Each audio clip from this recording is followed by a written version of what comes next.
In a sense, I kind of want to bring up my kid in this culture because in Asian culture, they fucking destroy your confidence. That's so true. You got to find the happy medium. I'll go to happy delusion. Oh, don't point at. Oh, sorry. Why are you pointing at happy delusional? If you were gonna have a poster boy for mediocre white guy, I would definitely be it. That's not what I meant. Yo, that was Sorry. Hey, something's burning, something's burning, something's burning. Permission to Party World Tour is in full swing. Avoid scalpers and go to bert.com to get your lowest price tickets.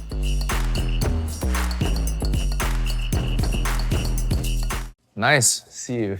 Well prepared. Oh, I'm. wow. I'll tell you what I'm doing when we're rolling, but I'm basically co-opting an Asian's recipe as a white. I mean, it takes a lot of balls to cook fried rice in front of this man. No. Especially when it's his recipe. Keep going.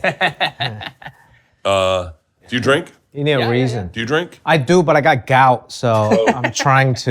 Do you like a drink? I have drinks if you'd like a drink. Sure. I'll take a drink as well. Fuck my doctor. Sandra.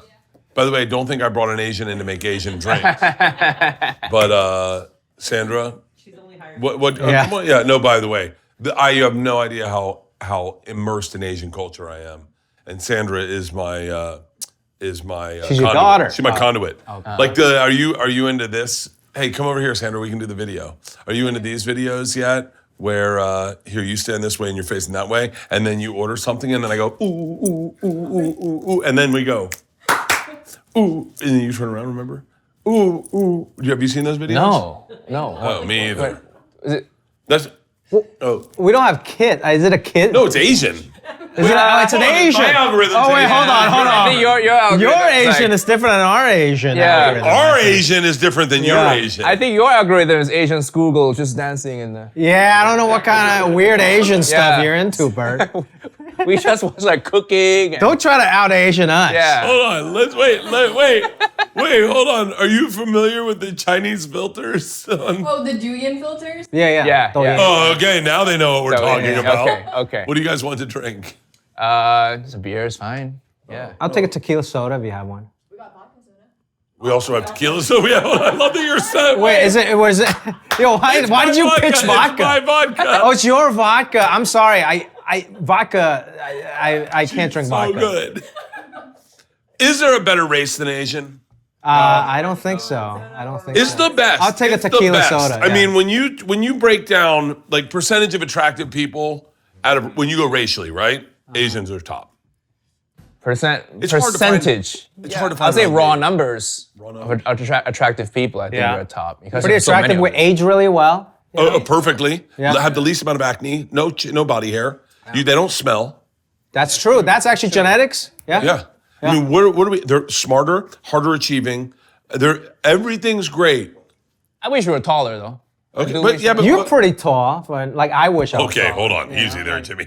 He's tall for an Asian guy. For an Asian. Yeah, you know what I mean? See, the fact that you have to say for an Asian, that means you need to, I wish we were taller But you as don't a really race. tall is out. Tall is like old school now. Like what do you need to be tall for in this AI age? Airplane overhead compartments. Yeah, now it's just, but now airplane is terrible for tall It's a people. weird flex That's to be like, hey, can you help me get my bag up? And they're like, sure thing, sir. Every seat is business class if you're small. That's true. Yeah. That's true. It's good to be compact.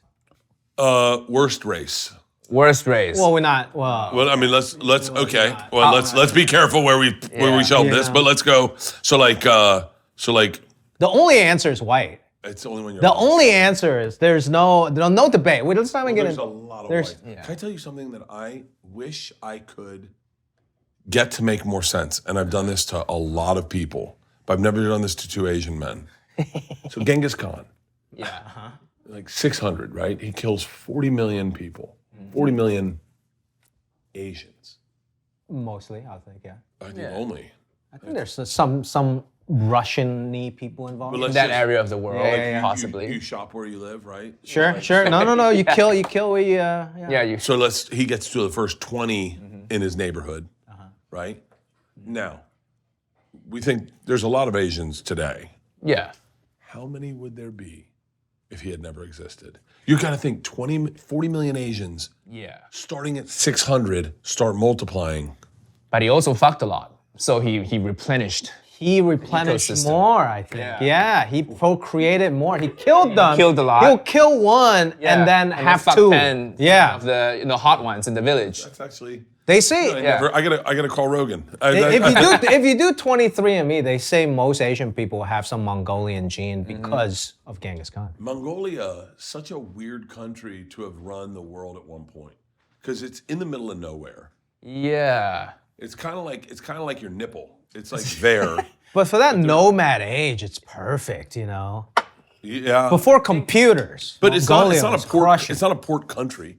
It's not a poor country? Port. Port. No. Port? It's, It doesn't- it's it doesn't- inland. It's yeah. inland. But it's huge, it's massive. Crazy sidebar. And by the way, it may sound like I'm pretty heavy on Mongolia right now. Yeah. I just had a pedicure from a Mongolian lady last night. Mongolian lady. That's what I said. That's weird. That's crazy, right? Yeah. Yeah. They had Russian, Mongolian, Thai. They had a French lady. It was like the most. It's in the mall. And over did you here. choose the Mongolian? No, but I heard her talk, and I went. Where are you from? Mongolian sounds a lot like Italian. That's it. They sound more Russian accent than Asian. Like Okay. And so, but sidebar, crazy fucking footnote and story. It's like the funny footnotes in your story. Like one day you will tell your children. They'll be talking to you, and then you go, "Oh yeah, I was in Crazy Rich Asians." They're like, "Hold on, you were in that?" You're like, "Oh yeah, I was younger." Like it's like a footnote in your story. Like now, especially as big as you guys are, it's a footnote in your story. It's a part of your story, but it's as you grow. Crazy. Genghis Khan's grandson, Kublai Khan, was best friends with Marco Polo. Yeah, there's a whole show about this. Yes. Called Marco Polo. Called Marco Polo. Benedict Wong. Shout out Benedict Wong. All right. I haven't seen it. So. Yeah. Yeah. So anyway. I've met a lot of Asians in my life. I've only met two Mongolians. Two Mongolian girls. They're both incredibly hot. Yeah. Really? Like naturally muscular too. Definitely not Just the a chick stallion, doing my toes last night. The what? Was definitely not the chick doing my toes. As a matter of fact, I So was no like, Vietnamese person working in that nail salon. not We one. don't one? trust it. Not one. It's like they're going out of their way to not hire a Vietnamese Yeah, what's up person. with that, you know? Yeah. Do you guys feel like, I know you, I understand fame, but do you feel like you kind of get a pass in America? Like I know when you go abroad, it's fucking crazy. But do you feel like you can be famous and also just have a regular life here? Oh yeah. I think in LA nobody gives a shit because Everyone's famous. everyone's famous, and I mean, for me personally, I feel like I'm like Z-list famous. You know? Are you serious? Yeah, over Well, here. but you go certain places, people lose their shit, you know. Oh yeah, if I Choose to not go to those places. I think I filmed in Oklahoma one time. And then I posted a story. I went to a Chinese grocery store in Oklahoma. People were just coming up to me, and people would drive to the grocery store just to meet me. Well, because in they had those places, Yeah. it becomes even more crazy because usually an Asian celebrity wouldn't go there. They don't get that representation. any celebrity. Yeah, right. celebrity, right. yeah. So they're like, oh my God, my boy is here. I gotta drive 2 hours to go see That's him. pretty crazy. Yeah. Yeah, it is interesting that if you, we were just talking about this. I don't mean this shitty, but I don't enjoy performing in LA or New York. Makes sense. I just don't enjoy it. I feel like they're the only places you go where people recognize you on the street. They're like, "Oh, what's up, Jimmy?" And you're like, "Oh, how are you doing? What are you doing in New York?" Like at Show the Beacon. They're like, "Oh, great. Have a good show." And they walk away. Yep. Yeah. Anywhere else, they're like, "What? You're in town?" Yeah. I like that energy so much There's better. an appreciation. There's an abundance of things to do and famous people to see True. in LA and New York, so they don't care. Same thing in London too. I used to be based in the UK. They really it's uncool to give a shit about celebrities. Yep. Yeah. Interesting. I'm not sure I could. I don't think I could live in London. I don't think I could. I don't like. London. London is not my white whale. Like I don't care about. Like meaning like people really care about MSG, like doing MSG. Yeah. Never You really. say MSG. I was yeah, like, we thought you can't just say You did not MSG in front of two recognize Asian MSG guys. from a bowl. Did you really just recognize? Oh, it's right here. It's right here. Okay, it's one of those two. Yeah. There's white powders on the table. What else could it be? You know. White. It's either MSG or Coke. Long crystalline shapes. So I'm stealing from your upcoming cookbook, by the Oh, way. please do. Yes, please do. I am fascinated at the way you do chicken wings. Is this always been a thing where you take the flats and cut them in half? Do we do that? Yes. The chicken, no, just the rice. No, the flats. No, the chicken is in his recipe. No. Is this chicken not your? Oh, just the rice. I'm stealing your chicken. Whose recipe? Whose recipe is this? Oh, it's Jamie Oliver's. Oh You know, Hey, thank you for looking into that. Jamie Oliver is he's my hero. Oh, really?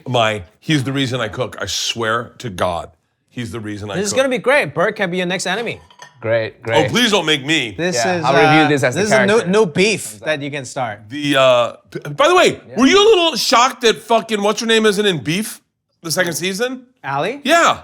Well, the whole thing changed, right? Yeah. I haven't fucking thing. seen the second season. I haven't seen It's it like an either. anthology thing. I like those.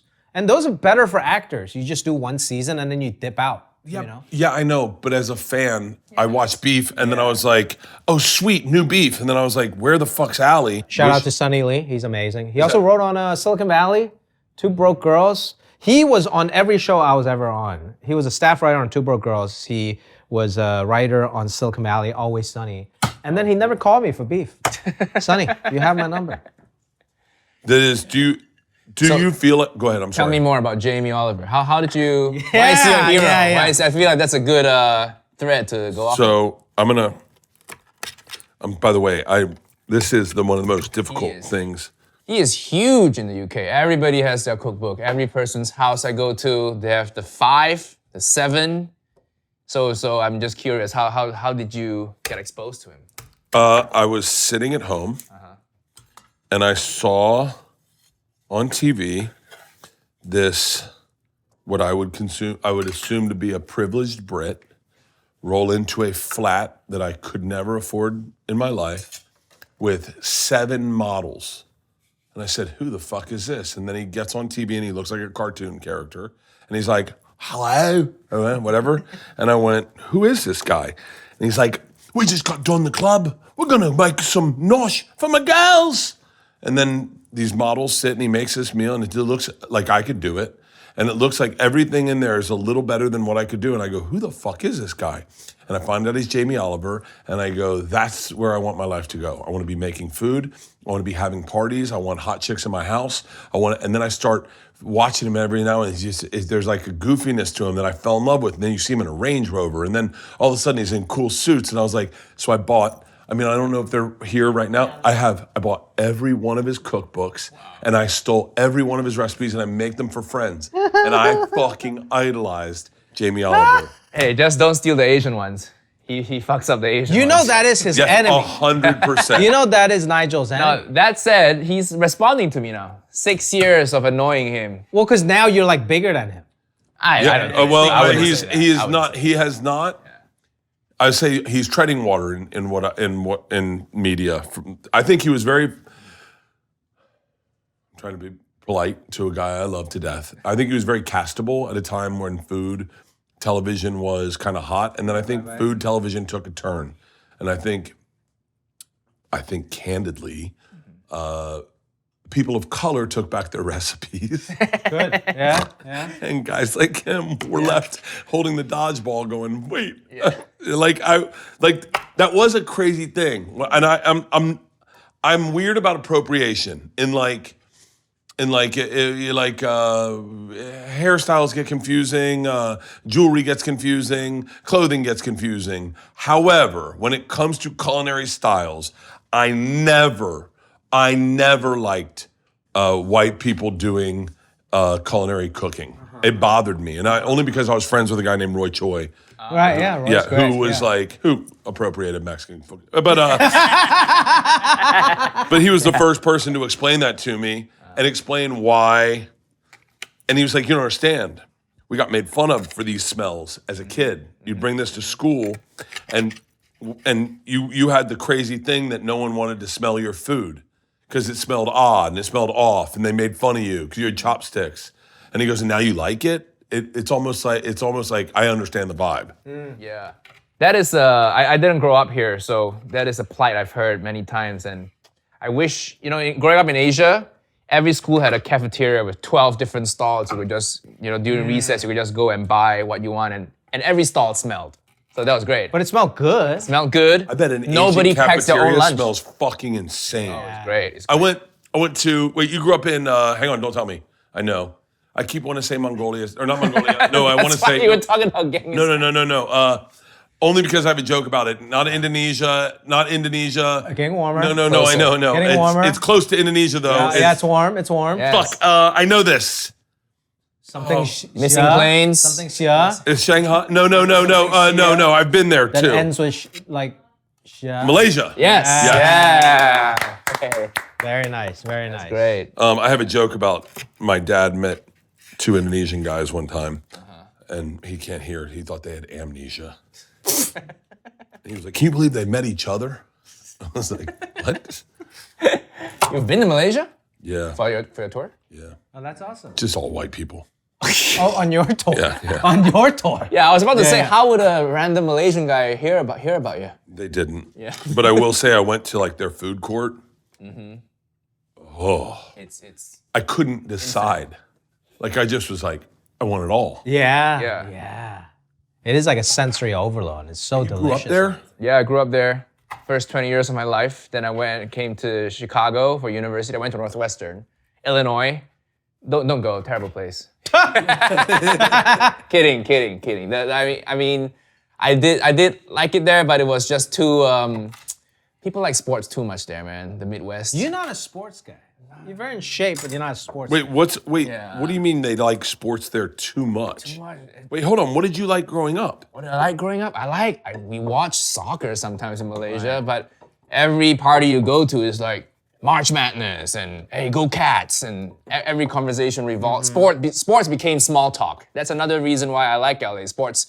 People like sports here, but it's not like all encompassing. True. I feel like I'm alienating all your fans now. They're clicking off at this I point. think this is such a look. The whole point of travel is to expand your horizons and to notice little things. Yeah. Like when you pick up on a little thing, you're like, well, that's crazy. Like, it's funny that it seems like the easy one is like in London. It seems like everyone's got no dental care, right? Yeah. Or whatever. In Canada, they're so friendly and everyone loves hockey. But to pick up, which is so accurate.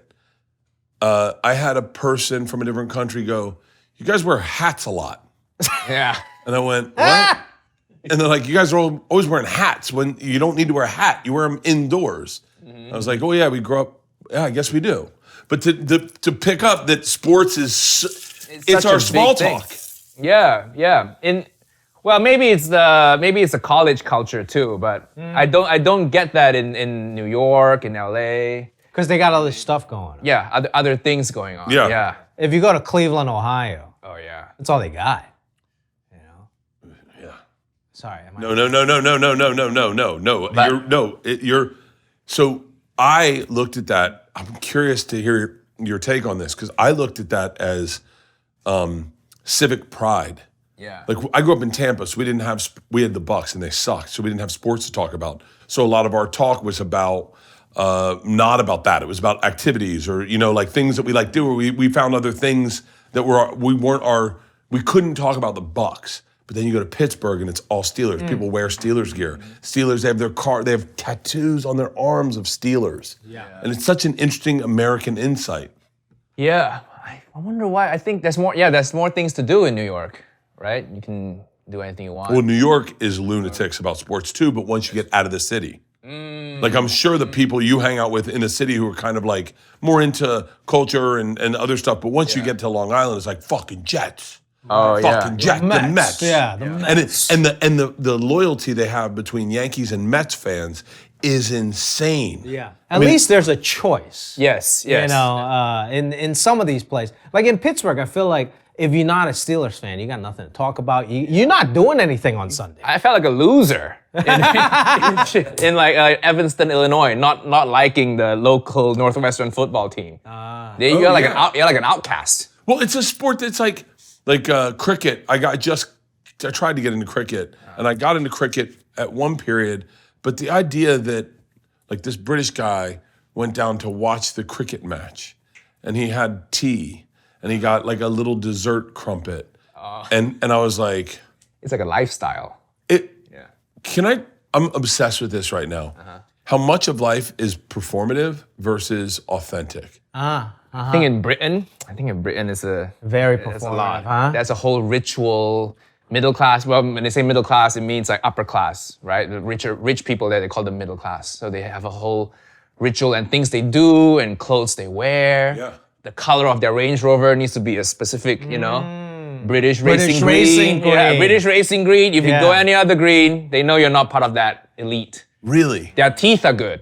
Yeah. If you're wealthy in Britain, the teeth is And they even speak in a very different way. You can different tell. accent. There's a different accent. There's a difference between Yeah. like a fancy and then posh. Yeah. You take a cab there, you know that's not the posh accent. Yeah. Right. But if you go to, I don't know, hang out around Chelsea or Knightsbridge, you hear people talking.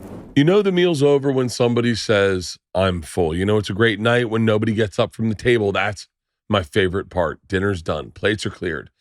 Nobody's hungry anymore, but nobody wants to leave either. Somebody's telling a great story, but someone's laughing so hard they can't finish the story. That's my favorite part. Somehow 1 hour turns into 3 hours. Sometimes that's another drink. Sometimes it's a dessert. And sometimes it's a little edible or a nice little joint out in the patio. Oh my God.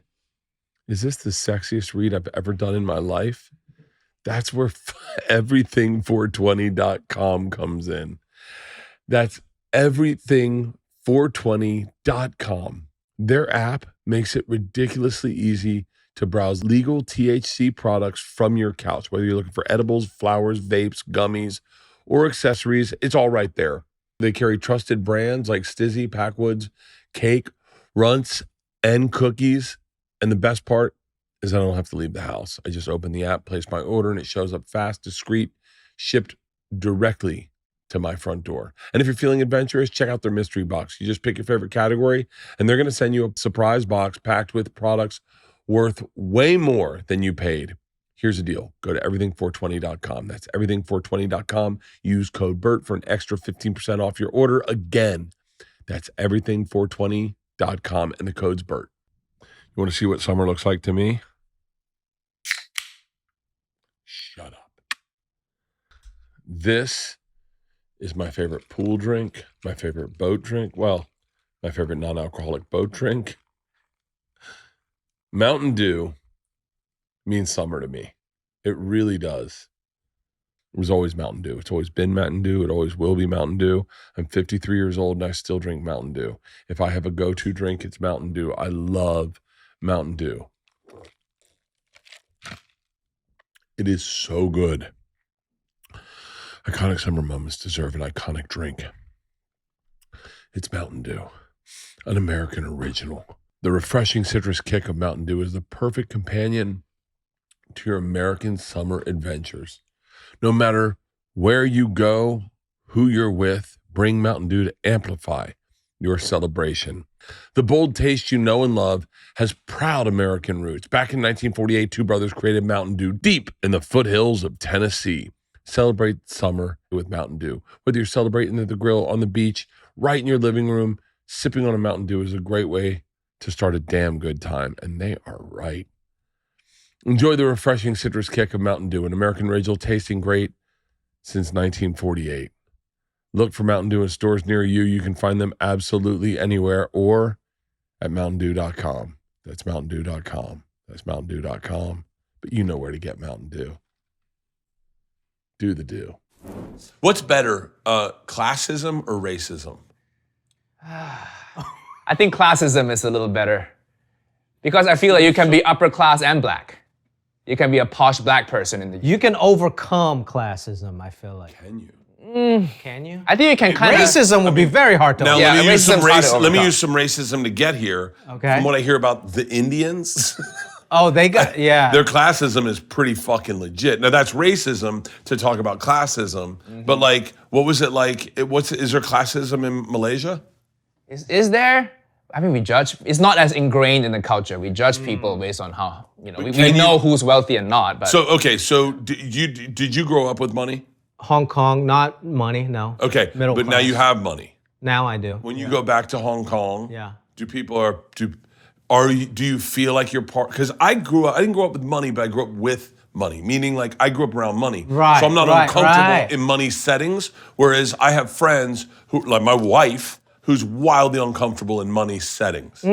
Like I don't feel out of place. I feel like I fit. Even though I didn't grow up rich, I didn't grow up not rich. But that's important. It's important. Yeah. Yeah. I heard. I would feel uncomfortable in money settings. I never grew up rich, and there's a code to it, and you don't even know. I've been in some like rich British people rooms, and I don't even know how to behave. Or Is that right? Rich people rooms here, and I'm But like, if you're just you and you're a comic, they want to hang out with you, so it doesn't matter. Like almost like the less rich you act, yeah, the more yeah. Nigel. If you they are. know who you are, Oh, if they know who you are, don't, great. You got a free pass. Say whatever Yeah. you want. Right. But have you ever felt like you gotta prove, you gotta let people, I'm letting out gross parts of my personality. Parts where you gotta let people know who you are because they don't know who you are, and they're like, in a weird way, it's like, Those are the most uncomfortable conversations, though. You know someone don't know who you are, and they're Yeah. like, so what do you do? You're like, Yeah. And then you don't want to brag. You don't want to be like, yeah, I sold out the Forum. I'm a comedian. You know, like you just be like, yeah, I do comedy. It's like, oh, that's very nice. So how long have you been doing that? And then you're like, you start to think, fuck this person, you know. But you can't. You got to keep it together, you know. And then you're hoping someone will come and be like, Yeah. hey, you know, that's my boy. Jimmy! Yeah. Some And you're social proof. you're just hoping someone asks you for a selfie at that point. Yeah. Because it's lame to say how famous you are. If you Yeah, have yeah. to explain how famous you are, you're not But famous. then those people always come around because they do this on purpose. They check you a little bit. Yeah, they Usually Google it's like, you. yeah, rich settings or whatever. Yeah. And then they come back around. They're like, I didn't know how cool you were. You know, my nephew's actually a big fan. Yeah. Oh, and yeah. Then it's they always get their into nephew, their cousin. It's Somebody. never them. Yeah, they'll never admit they're a big I've fan. never met a fan. I've never met a fan. All I've Yeah. met is my brother is the Yeah. big. If a girl recognizes me, it's her dad, her brother, or her boyfriend. Yes, all the time. All the time. And then All the time. I'll get like dudes Same. like my roommate fucking loves you. Can I get a picture for him? And I'm like, Yeah. Just say you like my work. Is this, say you like me. This is a plight of a comic, I think. Maybe Matt Rife gets it differently. Nope. But I no, he same thing. no, he gets it differently. Yeah, that's what I mean. Yeah, That's what I mean. yeah. Matt Rife is, oh my God, I've always wanted to suck your cock. Yeah, that's right. Can I do it in the bathroom? That's right. It's not like, oh my God, my boy, can I take a selfie? No, for no, my no, no, no, boyfriend? no. Hold on. I got to say this in Matt's defense. I'm sorry, Matt. So, if we're at a place and I see someone famous, I'm going to introduce myself, right? Because I'm going to go, there's a chance he might know me. Right. So we were at a really high-end sporting event, not Jake Paul's fight, but a really high-end sporting event. It was Jake Paul's fight. I like that's how you define a high-end Not sporting event. We were Paul. Jake Yeah. Paul's fight. I just wanted to define it better. Yeah. During the Super Bowl. And Rory McIlroy was there. And I saw him and I recognized him, but I did the thing that people do to us all the time. Wait, I know you. I know you. I grew up with you, but I was like, how do I know him? How do I know him? And then someone's like, oh, that's Rory McIlroy. And I was like, oh my God. So I was like, fuck it, I'm gonna go say hi. So I walk over. I don't know if he knows me or not, but it doesn't matter. I'm a fan. So I just didn't recognize him in the settings. He was sitting next to someone weird. Okay. It was sitting next to Bella at Netflix. And I was like, wait, is he working at Netflix? How do why would I know him? So I went over, I go, Rory, I'm so sorry. I've been staring at you for the past 20 minutes and I've just got to tell you, man, I fucking love you. And he's like, I'm a big fan of yours. I was like, oh, for real? I didn't know that. No, thank you, man. So then Matt Rife, who is inarguably the most famous comedian in the country right now, is sitting next to me and Rory walks by and Matt goes, it's Rory McIlroy. And I go, you should say hi to him. And he goes, no, he doesn't know who I am. I go, Matt, everyone knows who you are. And he was like, no, he doesn't. And I went, fuck off. I go, Rory, do you know who Matt Rife is? And he goes, are you kidding me? Of course I do. Matt's like, oh my God. So his insecurities are the same as ours. But that's great. He's Yeah, a real he's normal a- person. Yes. Yeah, we like to see that. There's something to be said about you represent the best version of your fans. Your fans maybe watch you grow and aspire to be you. What am I supposed to do? Are you supposed to pretend? Well, I think you do you is your choice, right? For me, I think because of the character I play is so low rent, and that if I start, I do enjoy a nice watch. I enjoy, the finer things in life, but I find it hard to make that funny because it's not that entertaining. that's true. It's also you, but correct me if I'm wrong, but what got you to the dance is a character, correct? Yeah. So yeah, you can do whatever you want. You get to do whatever you want. The character I play is really me, and I don't know, and I can't tell the difference. Yeah, Like but- I don't know who I am. But But you- rich Bert is, I think, less entertaining than shirtless Bert. You know. Don't you Well, you think could for be your rich audience? and shirtless. yeah, I'm Yeah, rich that's and true. shirtless. Well, when also the thing is, you as you can grow, and Uncle Roger can grow also, and your fans, I think, want to see you grow. I think your fans want to see you grow. Yeah, they want to see I- you start from a Casio and then work your way up because they supported you. It's like we help make this happen, and we root for this guy. It's funny. I remember what. Go ahead. What were you gonna say? I feel like maybe it's the Britishness in me that because I lived in Britain for too long. They can't wait to just be like, oh, that guy's a prick. Once you start flaunting anything. That's true, but fuck that Whereas guy. I know. But fuck those people that think that, you know. It's too ingrained in me. I agree that people want to see you grow, and the way I do that is I talk about, oh, I'm having a kid soon, Sure. getting married, you know, all these life stages But that it would- everybody goes through. But it would be unreal. I used to have a joke that I do. I'm like, I don't want to buy a house. I like living in an apartment because no ghosts ever haunt an apartment if you watch movies. And then somebody told me, it's like, Jimmy, we know you live in a house. Like, we know you can afford more than, you know, an apartment. That joke is not real anymore. So you should rework it. Yeah. You know? So Well, there it's- is that part also. well, it's like at what point if are you saying put this on? Yeah. Oh, is there is there a footstool, like an Apple box, because my knee's fucked up? I can't bend it on this thing. Is that part of the character or part of the? The character is I have money now, but I'm vulnerable because I'm injured. So people still root for me, you know. Like, I'm kidding. I'm actually like really hurt. Yeah. but I think there is, like, is Tracy Morgan less enjoyable because he wears a gold chain? My algorithm is showing me a lot of Rush Hour clips, and there's this scene where Chris Tucker goes to buy a suit with Jackie Chan, and the assistant there mistakes them for being a couple. That was Jeremy Piven, Oh yeah, Jeremy Piven. Yes, Jeremy yes, yes, Piven. yes. who played an amazing role in that. Yeah. He improvised most of that. It was very good. Jeremy Piven's such a great fucking actor. I just saw Black Hawk Down again. Yeah, the He big was one. amazing in Black Hawk Down. Yes, he is incredible. Yeah. He is incredible.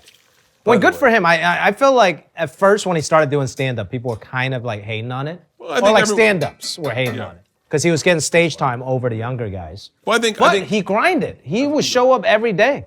yeah, I think, you know, I think that's natural with stand-ups. Here's the problem with stand-up right now, in my opinion. And I should, once again, we were talking about this. I feel like the old man talking. But it's like people getting into stand-up that don't know anything really about stand-up other than you can get famous doing stand-up, or it's a great way to fill up your algorithm, fill up your timeline. It's like, everyone's just looking, it's in a performative world that we're living in, for content to fill up their timeline, including us. Including us. I am. I'm Why, no why am I different. doing this? Yeah. Yeah. Just waiting for the clips. Yeah, for some people, it's talking about their sobriety. They talk about their sobriety on Instagram all day, every day, 5 times a day, almost as if they have no other real life. For some people, it's showing that they drink, or showing their mountain bikes, or it's working out. Or it's peptides. Everyone's just looking to fill up their algorithm. And the problem that I see with stand-up is you're going to go see stand-up these days at one of the millions of clubs that's around, other than when it was when I started, and you're going to see such bad attempts at crowd work and stand-up that you're going to go, oh, I don't like stand-up. It's almost like, imagine if everyone played music and everyone could get booked at live shows, and all the music you saw was like talent show music. You'd be like, music sucks. Yeah. And so I think that's the inherent problem I have with this many people doing stand-up, is there should be a threshold. Well, the bookers need to do a little better. The bookers, And also, usually they do. Even if they put one person, that's like, she played the sister on Euphoria, or whatever the fuck, right? Like, you know, like you put that to sell some tickets, but put some real comedians behind them, and then you see the chasm of like, oh, this is what stand-up is. I mean, there's a girl that I started following. What's awful is that I follow a lot of these people because their stand-up makes me angry, and it fires me up to write. When I see lazy stand-up, I go, that will not be you. You will work harder. You will get on stage as much as you can. Like and then there's one guy. You gotta edit his name out. Do you know who is? I don't know. Hello. I'm gonna show I'll you Google how that later. bad. Yeah. I'm gonna show you. You're some clips. about. I can't focus right now. I'm thinking about this. This You're how- angry. this You're how- angry. Look at your body language. You're Yeah. angry, man. All I gotta do is go to. I gotta keep bleep names out. And I text his clips to each other every day. Let me see what. Do we Ready? do that? Do we text each other bad? Bad stand up. You ready? You ready? You ready? Food and conspiracy yeah. theories. Hold on. You gotta edit. No, don't edit it. No, you gotta edit. I don't want to. I Just don't want, I bleep don't out want the this name. guy to know I follow him. You have a burner? He can tell now. Oh. No! What the fuck? Not the. He doesn't. I thought he had more after. Yeah, I was No, like, okay. That's all he fucking does. That's a clip? That's a clip. How many views? I bet you that clip's got. Well, it's got 2. It's me and. Give me like AI slop over this, man. Dude. Shit. You know what it is? That guy. You know what bothers me about the guy? I feel like he's done it for a long time. No. No, you don't think so? You think it's green? I think so. I think so. Go online these days. You're going to find people that write themselves off before exploring any treatment option. Look around, throw a rock. There's people that are living the life they never thought they'd live. They're not happy with. I was one of those people. I was 275 pounds, and I thought I was in shape. I didn't realize how great I could feel at 225 pounds. By the way, I don't know if I'm going to go much skinnier. I'm pretty happy with myself, but I'd feel amazing, I bet, at 200 pounds. Roe wants to help people lose weight. That's why they have the lowest cost option out there, whether you're paying with insurance or cash. Roe's free insurance checker makes it easy to find out if you're covered. Just submit your insurance card and Roe handles the rest. No paperwork, no waiting on hold, no confusing phone call.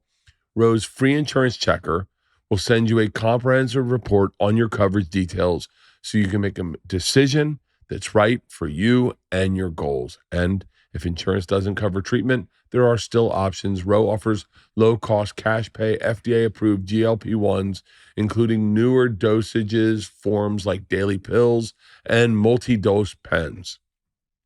I'm on the pen. I heard the pill works great, though. I have a friend on the pill. By the way, I saw that same friend online today, and he looks amazing. Shirt tucked in, shut up. Roe offers a multi-month membership option in addition to multi-month medications that helps members prepay and save on their GLP-1 medications. Just another way Roe is working to increase access to this life-changing medication. These cash pay options ship right to your door, no pharmacy visit required. If you decide to move forward, Roe can help you understand if GLP-1s are right for you and your goals. But that's just the beginning. When you become a Roe member, you'll have support throughout the process. You'll have access to your provider on demand for any questions. Join the over 1.5 million people who've trusted Roe on their weight loss journey. Hey, you're looking at one of those guys, okay? I feel phenomenal. I'm down 50 pounds.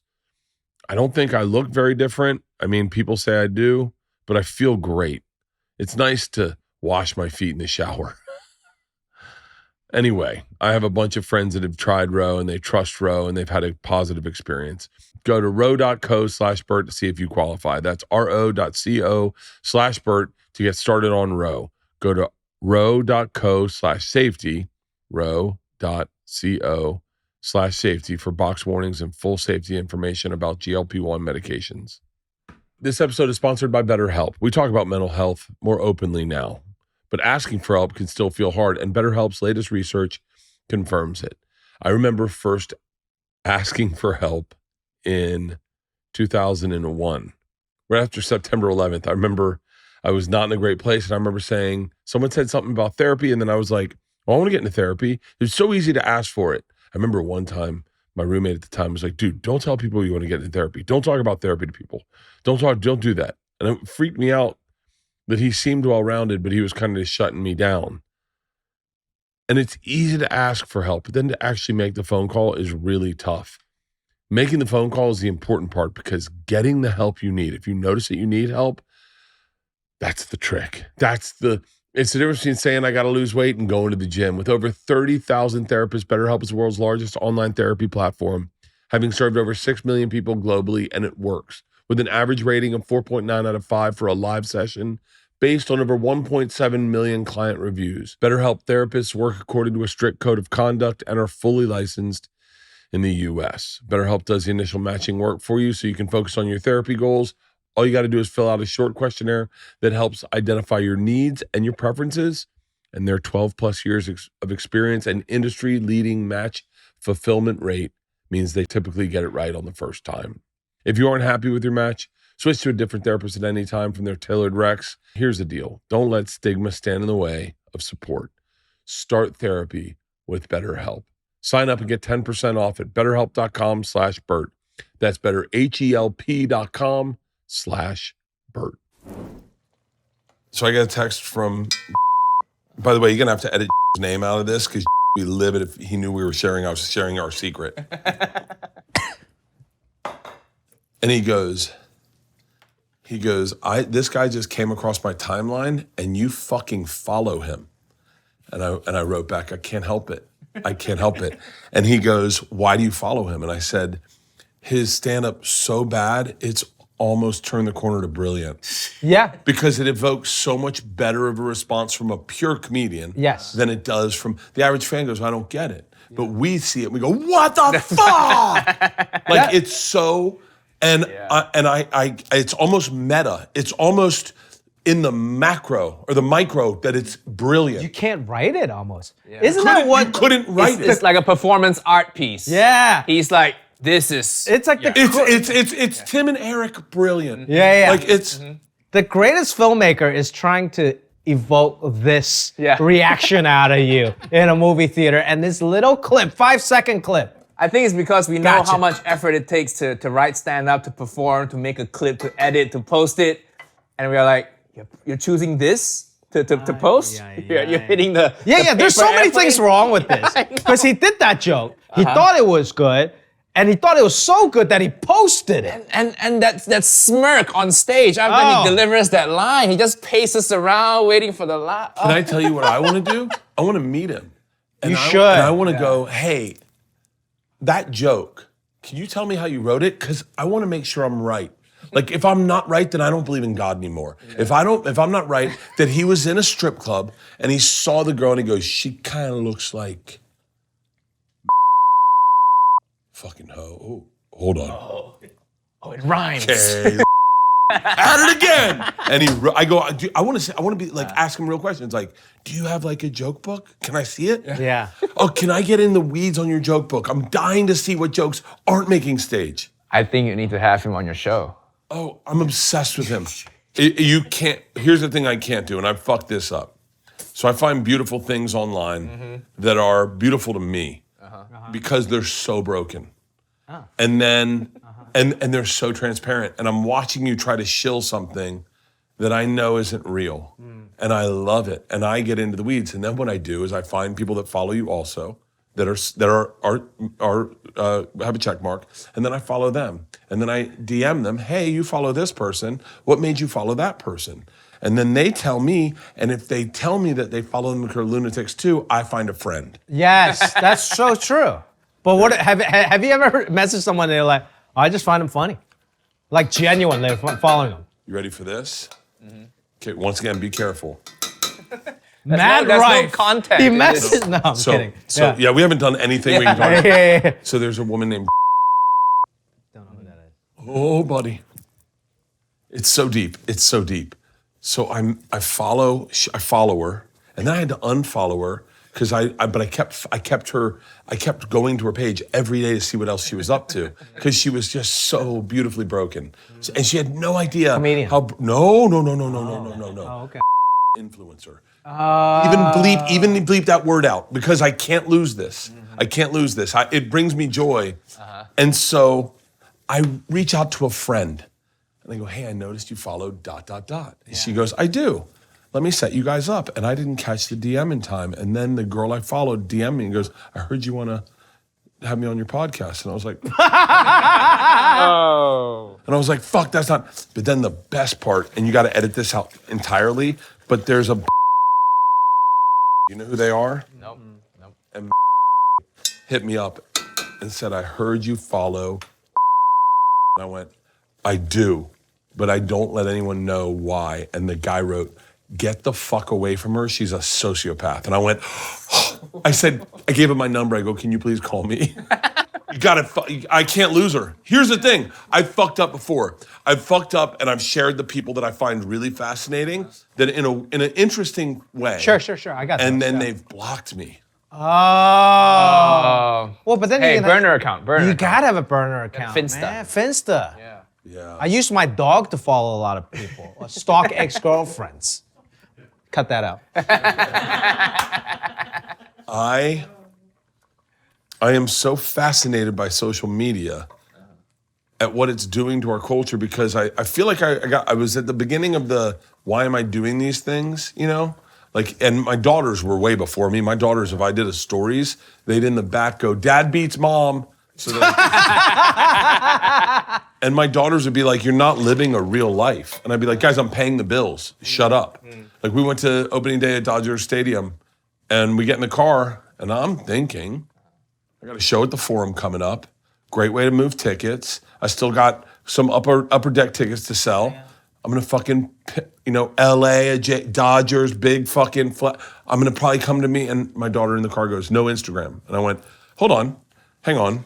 What are we doing here? She was like, why can't you just spend time with us? And I went, guys, it's more complicated than that. And they're like, no, it's not. Like, you're just gonna be present. And I was like, but what about the Forum? And they were like, just don't worry about it. Don't sell another 800 tickets. Just let it be at 80%. Why do you need to what is it that in you that needs it to be clean?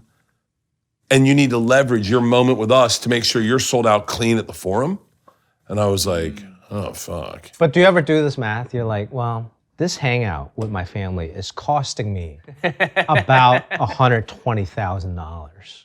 So you should enjoy every fucking moment Yeah. and not complain ever. Have you ever thought, this is where I get really in the weeds, where I go, hey, we're taking a trip to Greece. And then in my head I go, I'm good for probably 3,000 tickets in Greece. Yeah, dude. And if I do that one show, Yeah. everything's a write-off. Yeah. I feel like this is just terrible parenting advice I'm about to be a dad soon, so. Oh, buddy. But Do you know the chick? yeah, I wake up next to her every day. Yeah. Wait, what do you have in a boy or a girl? Boy. Oh, nice. Yeah. In Asian culture, nice.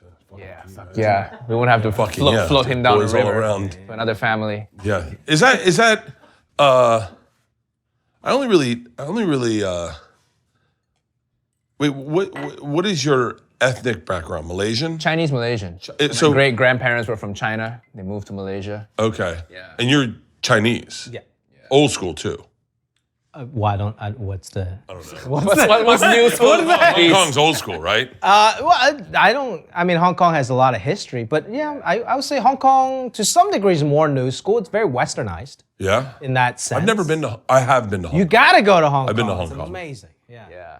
I've been to Hong Kong. Everywhere kind of blends in my head. Right, All of when you Asia travel. blends in my head because I go. Well, that's a weird thing to say. Right? But you know, it's No, I it's like the I get it. Midwest. It's like the Midwest to me. Have I been Yeah, to yeah. Kansas City? Sure, right? right. Do you get mostly white people at your shows in Asia? If you play a show in Bangkok. Yeah. Oh. Yeah, it's all transplants. But it's a different white. Like, they're just coming because we're white. You know what I mean? Oh, is that right? It's Yeah, like the only Asian guy in Milwaukee coming to my show. Because it's like an Asian brother showing up. I would actually argue, I'm curious, because there is a period of time, and it probably still happening a fair amount, but there was a period of time where it was like every comedy show would be like Refried Fridays. And then it would be, or that, I Oh think man, that we was had Mexican. slanted comedy. You know, we had Slanted comedy. what the fuck? Asian Kings of Comedy, some rice shit, crazy, funny Asians, like all of that stuff. Silly Sundays. Yeah, something. But that's kind of gone now, right? I see the thing is some. you I still see have some. some, yeah. But I think in the beginning stages, I would say slanted comedy, for as terrible as that sounded, that was the only play, like the only night I could play at the Irvine Improv when I was starting. Really? Because nobody will give me a spot at the Irvine Improv when I'm like 6 months in. But they're like, yo, this new Asian kid is coming up in San Diego. Yeah, you want some stage time? Come on through. And that was really how I got my foot in the door. I remember Like the improv. the first. I remember I could never follow an Asian dude. Asian dudes crushed on stage. That's a good stereotype to put out. No, but I mean, Asian dudes crushed on stage. I didn't know. I'll tell you, I'll even go this far.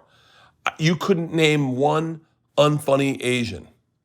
When I started, gangster lineup: Steve Byrne, Bobby Lee, Dr. Ken.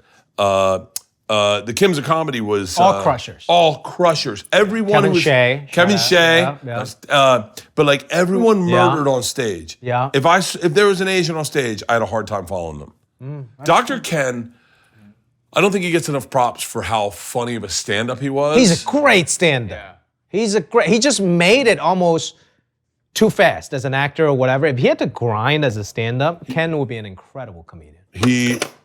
God, man. I wrote one of my jokes with him.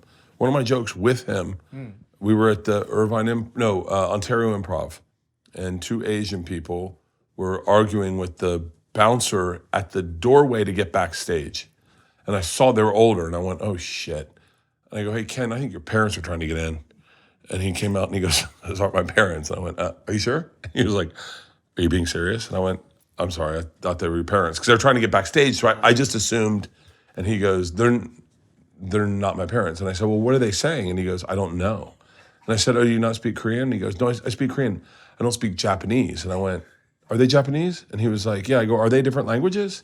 And he goes, you're joking right now. And I said, no, I thought they were a little bit like Italian and Spanish, like pantalones.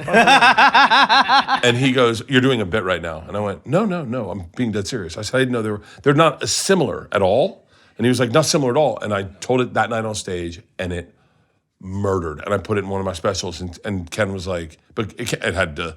I remember the joke I said on stage that night. He's like, Ken goes, they're Japanese. I go, well, how am I supposed to know that? No, they're not wearing rising sun bandanas.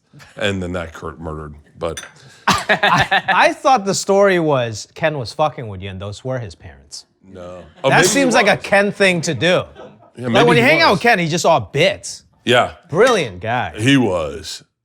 I mean, and like a full-fledged doctor. Yeah, actually, I heard, I mean, this is before my time, but at the Laugh Factory, he'll see all the comics who didn't have insurance, and he would actually like prescribe them pills or like whatever that ails them. Yeah. He's a great guy. Ken's a great guy. Yeah. Hey, we don't. You know what? He's got too much. Take that out. We don't need to help him out. So I go peanut oil. Now we're going to your recipe. So we're doing. Not in his recipe yet. I'm not. Oh, I'm still on this one. Motherfucker. Yeah, no, it smells good. Chicken Keep wings going, take keep forever. going. Okay, so I go peanut oil. I dump it out. I then put chicken fat. This. Then I drop these in. Then I sprinkle, and pull them. Fucking. I feel like you haven't seen that many bad Asian comics, because to get on a lineup for them to be seen with you. and That's true. You're That's by true. yourself. I've seen my fair share of delusional, the Asian open micers. What's the worst race of comics? Yeah. It's got to be white. Too many of us. A There's too many. divorced, it's not race, but it's like divorced white dads. Because they go there out of desperation, it's therapy, but then some of them really don't figure it out. I started in San Diego, I know dudes that did it for like 5 years, and it's bad, and you can't fix it. This is something that impresses me when I first came to this country. Like, white American dudes have a confidence that's unshakable. Oh, yeah. Colonialism. Yeah, I know. I don't know how, So confident. sometimes I hire a white contractor. I'm like, okay, here we go. I'm bracing myself. They're gonna fuck up the drywall, but they're gonna think they did a good job. Yeah. So they have this, and in a sense, I kind of want to bring up my kid in this culture, because in Asian culture, it's the opposite. They fucking destroy your confidence and Yeah, self-esteem. even if they're mad talented, they insecure. Yeah, insecurity. So if I had to find go the- in yeah. an extreme direction, I'd rather the American way. That's so true. You got to find the happy medium. I'll go to happy delusion Oh, confidence. don't point at. Oh, sorry. Why are you pointing at happy delusional? If you were gonna have a poster boy for mediocre white guy, I would definitely be it. Dude, Asian moms, That's not what I meant. Yo, that was Sorry. you're like, if you look at my career, you're like, it should be called failing upwards. I never did anything good and I still get opportunity. Asian moms destroying an Asian child is an artwork. I watched it happen. Oh, I watched it happen to our best friend. I watched his mom do it and I went like, that was ninja shit right there. Like she was so fucking good. And he just had to take it. yeah. I feel like because, you know, I'm in a better place in my life career-wise so I can give my kid a good life, but I feel like I still gotta beat him a little bit. Are you not physically, but like Not physically. yeah. Oh, Yeah, yeah. And mentally I kind don't of. condone this. Just a little. You're gonna You don't bring- condone it? You're not No, gonna beat I him? don't condone. I don't condone. That's okay. It's okay. I don't have kids. Yeah. But you're saying you will destroy your kid's confidence. No. I'll just beat him. But I'll spoil him and I'll beat him. You know, come on. Wait, there is something to be said for don't fix it if it ain't broke, right? So culturally, in history, Asians have been killing it. So why are you gonna stop hitting your kid or destroying their self-confidence or making them feel they're less than if, look what it's created. You cannot walk around a Harvard campus without bumping into an Asian person. But it's my therapist told me this years ago. You didn't make it because of it. Maybe you made it despite it. You feel what I'm saying? Okay, I like I don't know. I think Maybe this is a over- therapist trying to get repeat business. You know? Wait, what color's your therapist? He was a white dude. that's- You know what? Hey, Come you're on. right. I stopped going to that guy because I realized he was divorced 3 times. He never sees his kids. And I walked outside the office one time. He had a lifted GMC truck with flames on the grill. I'm like, I don't want to do this, man. I gotta stop taking his advice. Yeah. I'm living in a hotel right now, and the first thing I did is I bought Magic Spoon. I have Magic Spoon everywhere. I've got it. I bring it around everywhere. It's the best snack in the world. I eat their granola. I just had a bowl of their cereal. I have their granola, their treats. What do we have here? These are their protein pastries. I can't eat this because we need it for Reeds. But the second we're getting ready to leave Atlanta and we're done with Reeds, I'm eating this. These are fantastic. I toast them, put a little bit of butter on them. Shut up. Magic Spoon just figured out how to turn treats into something you can actually eat and feel good about eating. These are the kind of snacks that taste like a full-on dessert moment, but secretly have the macros of a protein bar, including 12 grams of protein and 7 grams of fiber. If you love sweet snacks but hate the sugar crash like I do in the middle of the day, this is going to become your new obsession. Everyone's looking to get their protein and fiber in these days. And this is an easy and tasty way. Magic Spoon treats are crispy, airy, protein-packed snack bars with 12 grams of protein, 7 grams of fiber, and 0 grams of added sugar, 2 to 3 net grams of carbs. And certified gluten-free, and they genuinely feel like a treat, and they don't feel like a sad, healthy bar. These are awesome. By the way, their granola is awesome. I got it at Target. I think it was at Target. I got every flavor of their granola, and I just pop in their granola for a snack all the time. Look, you already know them for their cereal, and yes, that's still iconic. Very high protein, 0 sugar cereal that brings all the childhood nostalgia with none of the sugar bomb. Each serving 12 to 14 grams of protein and between 0 to 2 grams of sugar, so it actually keeps you full. Their treats include flavors like marshmallow, chocolate peanut butter, double chocolate, and more. Very nostalgic, very dessert coated, but without loading you up on sugar. That hits the sweet tooth itch while you're actually doing something for you, which is rare. They're indulgent enough to feel fun, but functional enough to justify eating any time of the day, which is what I've been doing every day of the week. Dude, I throw them in my bag. I have them in the plane. These things are awesome. But by the way, I can't stop eating their cereal. I eat cereal every day at 5 with the whole milk. And if you already know their cereal, yes, that iconic, very high protein, 0 sugar cereal brings all the nostalgia with none of the sugar bomb. Each serving has 12 to 14 grams of protein and between 0 to 2 grams of sugar, so it actually keeps you full. They've got classic flavors like fruity, frosted, cocoa crunch, cocoa, cinnamon crunch, cocoa, peanut butter, and more. Magic Spoon is so easy to find. Just look for Magic Spoon at grocery retailers nationwide. And if you haven't tried them yet, check out Magic Spoon Treats, a high-protein, low-sugar take on the cereal bars you grew up on. You can get $5 off your next order at magicspoon.com magicspoon.com/burning. That's magicspoon.com/burning for $5 off. My back is so sore right now, and I'll tell you why, because I'm sleeping in a hotel on a hotel mattress that is not a Helix. I got to be honest with you, I'm having a little bit of sleep anxiety. I get ready for bed, and I don't get as excited as I do when I'm home. I get excited when I'm home because I know that my bed is my favorite place to be. It is my favorite place to be. I have tons of pillows, all I got from Helix. I have a Helix mattress. I have the Midnight Luxe, and I know that because I picked my mattress out. I went to their website. I took a 2-minute sleep quiz, and I told Helix's website how I slept. I sleep on my side. And then they sent the perfect mattress for me. And then you know what I did? I had one night's sleep. And I'm telling you the truth. That first mattress that we got was at our beach house. And I bought 3 more mattresses like that exact same mattress. I sent one to our house. I got one for my tour bus. And I got one for our guest room. And guess what? I now sleep in our guest room and my tour bus burnt down. And now I'm in a hotel. If you want the best night's sleep of your life, if you want to sleep like a king, think about that, like a king, better yet, like a prince, waking up with no responsibility. All you do is lay in bed until someone gets you a tea to start your day with a crumpet. That's how a prince slept. Then go to helix.com and get yourself the perfect mattress for you. Here's the best part. Helix has a 120-day sleep trial and a limited lifetime warranty, so you can rest easy with seamless returns and exchanges. The Happy with Helix guarantee offers a risk-free, customer-first experience designed to ensure you're completely satisfied with your new mattress. But hear me clearly, you will be, because they are tailoring their mattress for the way you sleep. Helix is the most awarded mattress brand, tested and reviewed by experts like Forbes and Wired. You want to sleep like I do?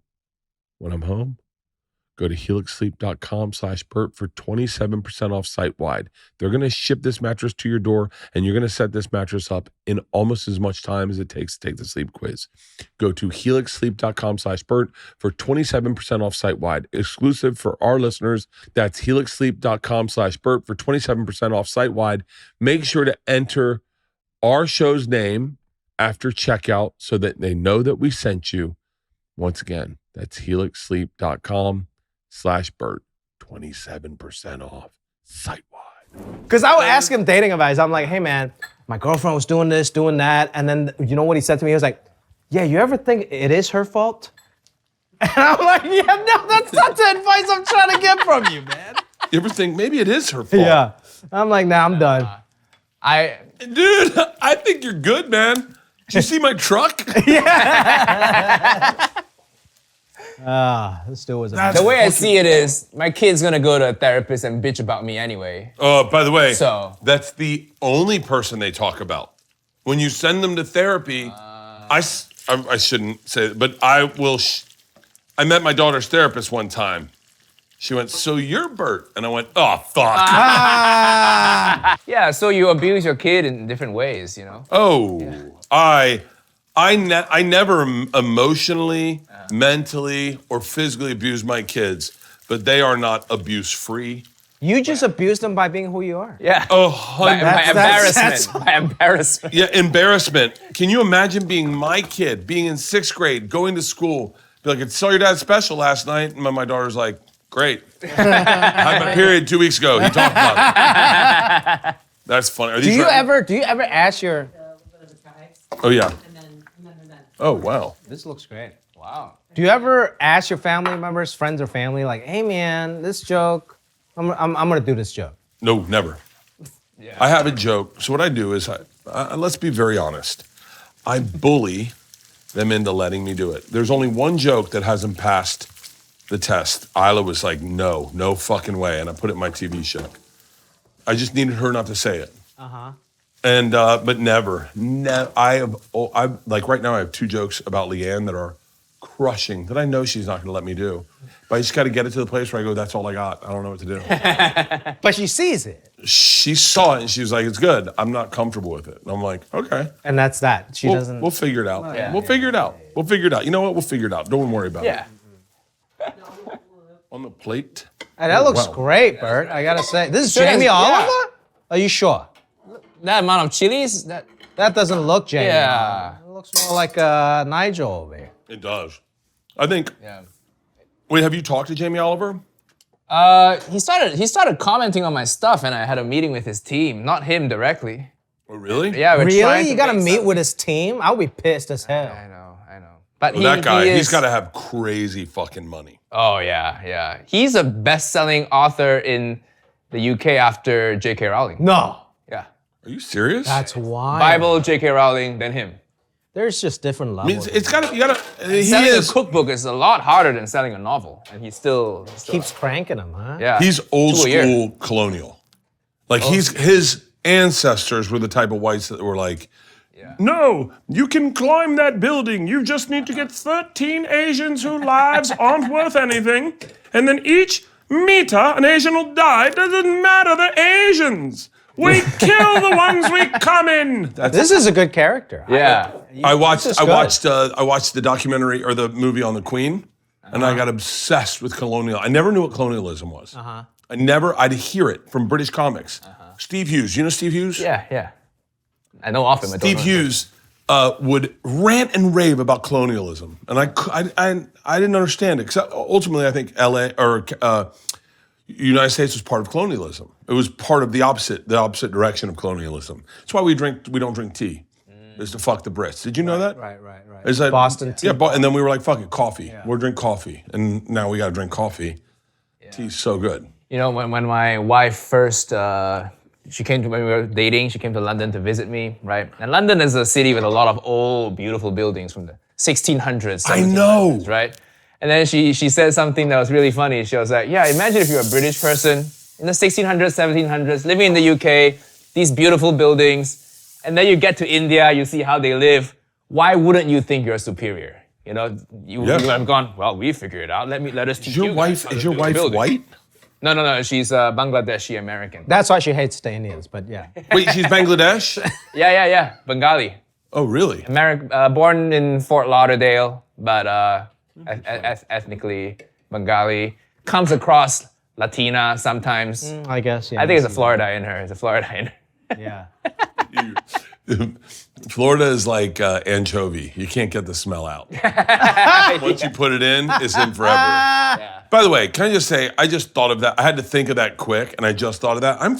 Sometimes I'm funny. Yo, that was you? I was just thought of it. I thought that was a saying. Yeah. That was good. That was good. That's why you make the big bucks. No, some indigenous guy said it yesterday. I stole it. That's what we whites do.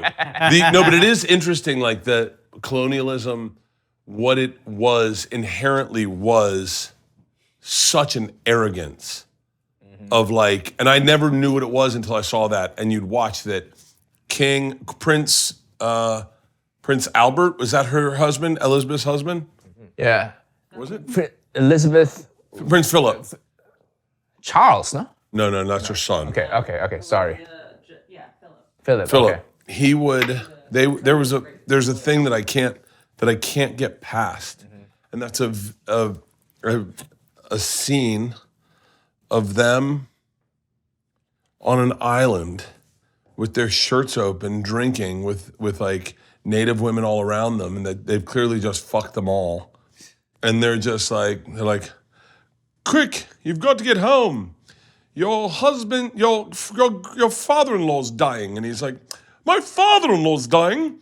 I'll be king one day. All right, quick, gather our things. And I just wanted someone to go, kill the ones we came in. Like, but that was the energy. And it was like, people were real. That's Hong Kong. Yeah, that was a British colony for 100 years. I think that's why colonialism, I don't know, maybe that's why sports is a good thing. Get that aggression out, you know, against the other team. Don't go abroad and try to fuck a country over. No, wait, do people give you shit when you do Uncle, what you would call it? Roger. Uncle Roger. I was going to say Uncle Roger, and then I was like, wait, are you thinking about Floyd Mayweather's uncle? Uncle Roger. Yeah, Roger I Mayweather. tried registering for that domain name. He has it. Oh. Roger.com, he has it. He keeps renewing it. That family trust. Wow. Do you think you could do a good black guy accent like Uncle Roger? Uncle Roger's accent was like pretty wild. Oh yeah. Black guy accent? No, I can't really do that. But do people give you shit because your accent's just a little bit more when you do Uncle Roger? yeah, of course. That's so crazy. Usually Western Asians, Asian Americans, British Chinese, maybe they White chicks? white chicks don't care. White chicks are the. White chicks don't even know who I am most of the time. Oh, for real? Yeah, white chicks have their own ecosystem of Taylor Swift and Amelia de Moldenberg, the chicken shop date girl. I don't even know what you just Ozempic said. and yeah, exactly. Ozempic, White chicks got Emilio Mockenberg. Yeah. My audience very male, very Asian. Really? And Can most you of the time- recognize a fan walking towards you going, I think he's going to know who I am? Oh yeah, they'll be like double taking, but then be too awkward and shy to approach. Yeah, I'm like, yeah, you know who I am. What's up? Have you ever gone to places where you're not popular and seen someone who should know who you are but doesn't, and you almost want to go, oh, you should follow me. I think you'd like what I do. No, I never think you should know who I am. So that thought never crossed my mind. I went to Paris, and I'm not big in Paris, but I know my type. And that's big fat guys that drink with a beard. So Right? you. And that look like me. People that look like me. And Yeah. so I so badly wanted to go to table them and go, I know none of you know who I am. Hey, I am your Messiah. But I think if you check me out, you may like me. Yeah. Like you may, just the way that you look looks like you'd like me. Yeah. And I just out of my test kitchen, like out of what I've noticed, Did you do that? I should. That's a good video. Yeah. But you know what's crazy is, and a little subtlety, and I don't know where I saw this, but you told us, I don't know when I saw this or where I saw this. You told a joke in Chinese, Okay. Yeah. and it was there was wording in it I wish I knew what joke it was, pineapple face or something. Yes. I told in Cantonese. Yeah. Cantonese. Yeah. And I was going to say Cantonese. I recognize it as Well, Cantonese. Cantonese is a Chinese. Yeah. Oh, HIVs? What? No. But it's Tom Segura tried to do a special in Spanish, and it didn't work out very well because the nuance of the language is more deep than the language itself.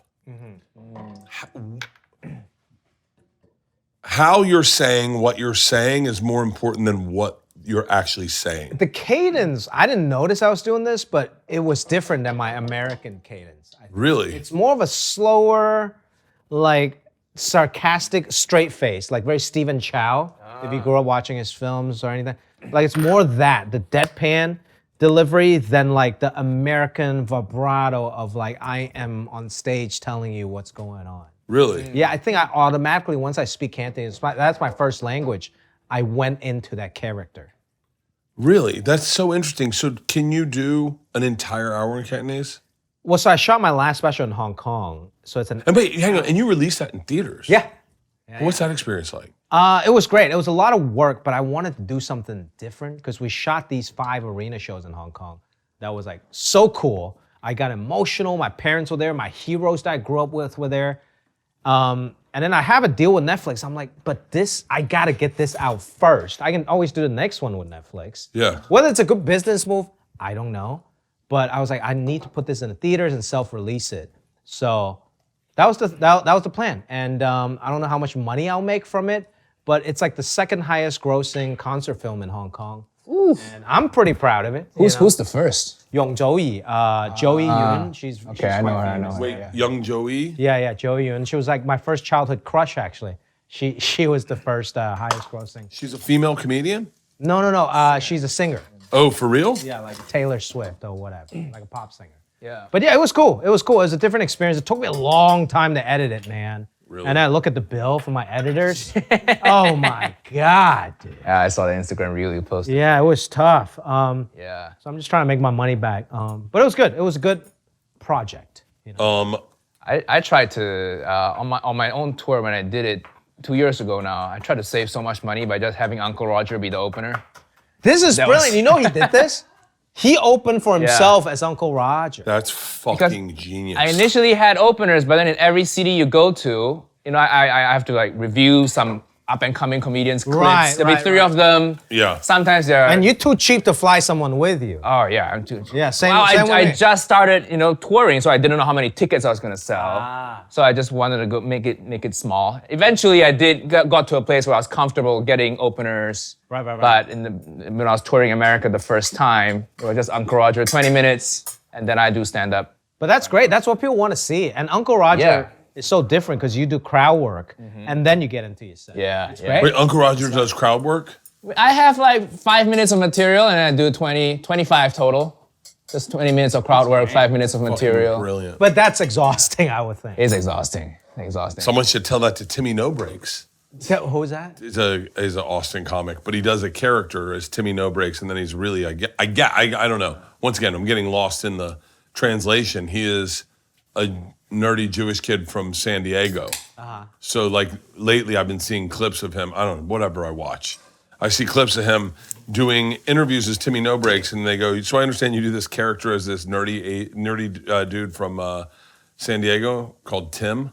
And he's like, yeah, and then he drops the character and he's himself. And it's pretty funny. I don't know, whatever. I think it depends how you got viral and how you got famous, I guess. People know me from Uncle Roger, so I got to give them what they want Yeah, first. people want it, Then yeah. they stick around to see my stand-up, and they're like, okay, he's pretty okay, pretty decent at Yeah. stand-up, When you stir fry eggs, when you make, do you drop the eggs in whole and then break them up in the thing, or do you break them up here? I will break them up there first. Right here? Yeah. Depends how hot you go. You might not have that pretty fucking enough hot. time. Yeah. I'm pretty fucking hot. 4 eggs. Nice. Yeah. It's smelling real good. Yeah. Maybe that's a new therapist, Asian mom. I don't know who wants that. I feel No, like but I think white kids could use it. Yeah. They'd be like, you gotta Yeah. temper their confidence a little bit. Right. It's more like a tutor than like a. and then do you put the rice in now, or do you wait to cook it a little more? Just a little bit more. Yeah, maybe it's a different type of therapist. It's not supposed to make you feel better. It's supposed to give you to Ground you. Ground to you. kind of humble you a little Yeah, bit. humble you. Yeah. It's a thing of You ain't beauty. shit type vibe, you You know? ain't shit. Oh, you Yeah. see this? You need that. Yeah. You guys remember that show Trading? What is it called? Trading Wives? Places. Trading Places. Oh, yeah, no, yeah. No. What's that? Wife swap, wife swap. Wife swap. Wife swap. That was the most insane show, but it was so entertaining. Oh, yeah. Yeah, It was- I don't know about this rice. What kind of rice is this? oh, it's a good Asian rice. Dude, what is that? That's brown rice? It's like beige. How is it beige? It's colonized. I'm Yeah. stirring with It's chopsticks, from not a because you packet, guys isn't are it? here, but because Well, what is that? Uncle Ben's rice? Like, what is that? It's the rice cooked in chicken broth. Oh, it's chicken rice. Wow. Okay. You gotta respect back. We're All right, good. all right. We're good. We're concerned for a sec. We thought it was like Yeah. brown rice. I thought it was like Yeah. some packet monstrosity. No, so Great. you have a restaurant in Malaysia, London. Well, when this comes out, the London one will be open. it got pushed. Yeah, I got pushed to May 9th. It's exciting. These restaurant openings is kind of, I use it as a way, I live stream the openings, IRL live streaming Yeah. kind of thing. And it's also, I don't go on tour. I'm not on tour right now, so it's nice to see fans come out and see them in real life, because just doing social media you feel so isolated sometimes. It's just numbers and likes and all digital, That's so true. And then I always feel like the stress of like, I gotta post every day. I'm slacking. It's Oh, about volume. you'll never work hard enough when you get into social So media. true. You'll never feel like you're working hard enough. Who are the big streamers? There's got to be like a whole side of the internet in like China that I don't know about. That, like, 100%. Yeah. Like I know I Show Speed, right? That's all I really know. Yeah, he came to my Malaysian restaurant. It was fucking Did he really? chaos. Yeah. So wait, are there guys that you can hook up with in Malaysia that are like massive, Malaysia? or anywhere like Hong Kong that are like Yeah. that equivalent? He probably can. I think in Malaysia I could hook up with people who are massive in Malaysia. But you would be the biggest one in Malaysia because you made it overseas and then you came back. I think Is that the I think ultimate- people appreciate that. Like me going back to Hong Kong, I'm like, these people are my freaking heroes. And then they're like, no, you made it. Yeah. Well, you hang on. Just so we're clear, you also made it with like us whites too. Like, Right, It's like but I think just that's so we're important. clear. Like, oh, for real? Yeah. Oh, I see what you're saying. Yeah, they back- like back that white home, approval. That's like, oh, he made it in Hollywood. you know. Like both of you are massive in this country, but I always assumed because like China's pretty big or. Huge. Yeah, I'm a little bit banned from China. Yeah, he's so. banned in China. Yeah, Why? I said some shit. I shouldn't even hang out. Wait, what did you say? What did you say? Wait, what can I do to get banned in China? Because I'm never going to China. Just there's Don't uncle- do it. Just don't say anything. For real? Yeah. Why? What do they Protect do? him. It's not worth it. Bro. It's not worth it. So- China's a lovely country. We can talk about it if we do your podcast without him around. Yeah. As a friend, I don't want to, MSG, what's the sprinkle of MSG look like? A pinch? more than that. A big All of it? pinch, maybe not all. There's a good amount of soy sauce. Maybe a little bit, twice that. Yeah, yeah, perfect, there you go. perfect. One more. Yeah, It's one more. MSG. Why wouldn't you put something that makes it better? Why wouldn't you do that a lot? It's true. Yeah, you can go overboard though. It's been disproven that MSG is bad for you, right? Yeah. But even if it is bad for you, who cares? Just I eat think it. MSG is bad for you like salt is bad for you. You eat too much sodium. I remember the first time I had an adverse reaction to MSG, and I was at a restaurant. Like, what happened? You can be like some people are allergic to MSG, and we were at a restaurant, and one of the white girls we were with was like, "Is there MSG in this food?" And the lady laughed out loud, and she went, "Yeah." And she was like, Yeah. "Oh, I think I'm allergic to MSG." And I was like, "You can be allergic to MSG?" She was like, "Yeah." And I went home and I had a full-blown allergic attack on MSG. And I called my buddy Tony. I was like, "Dude, I think I'm allergic to MSG." And he goes, "Oh, you don't think it was the Coke you did last night?"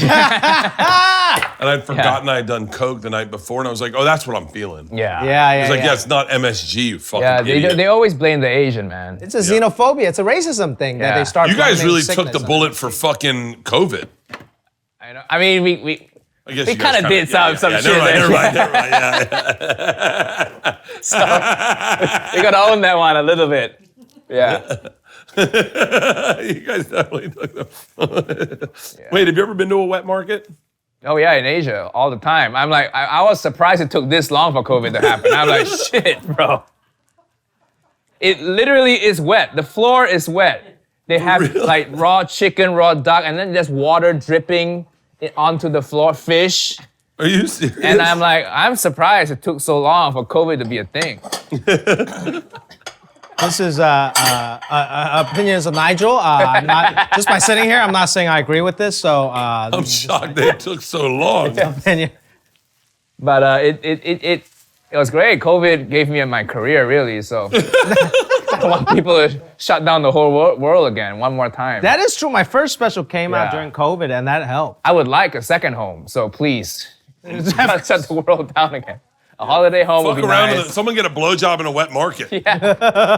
We could use COVID.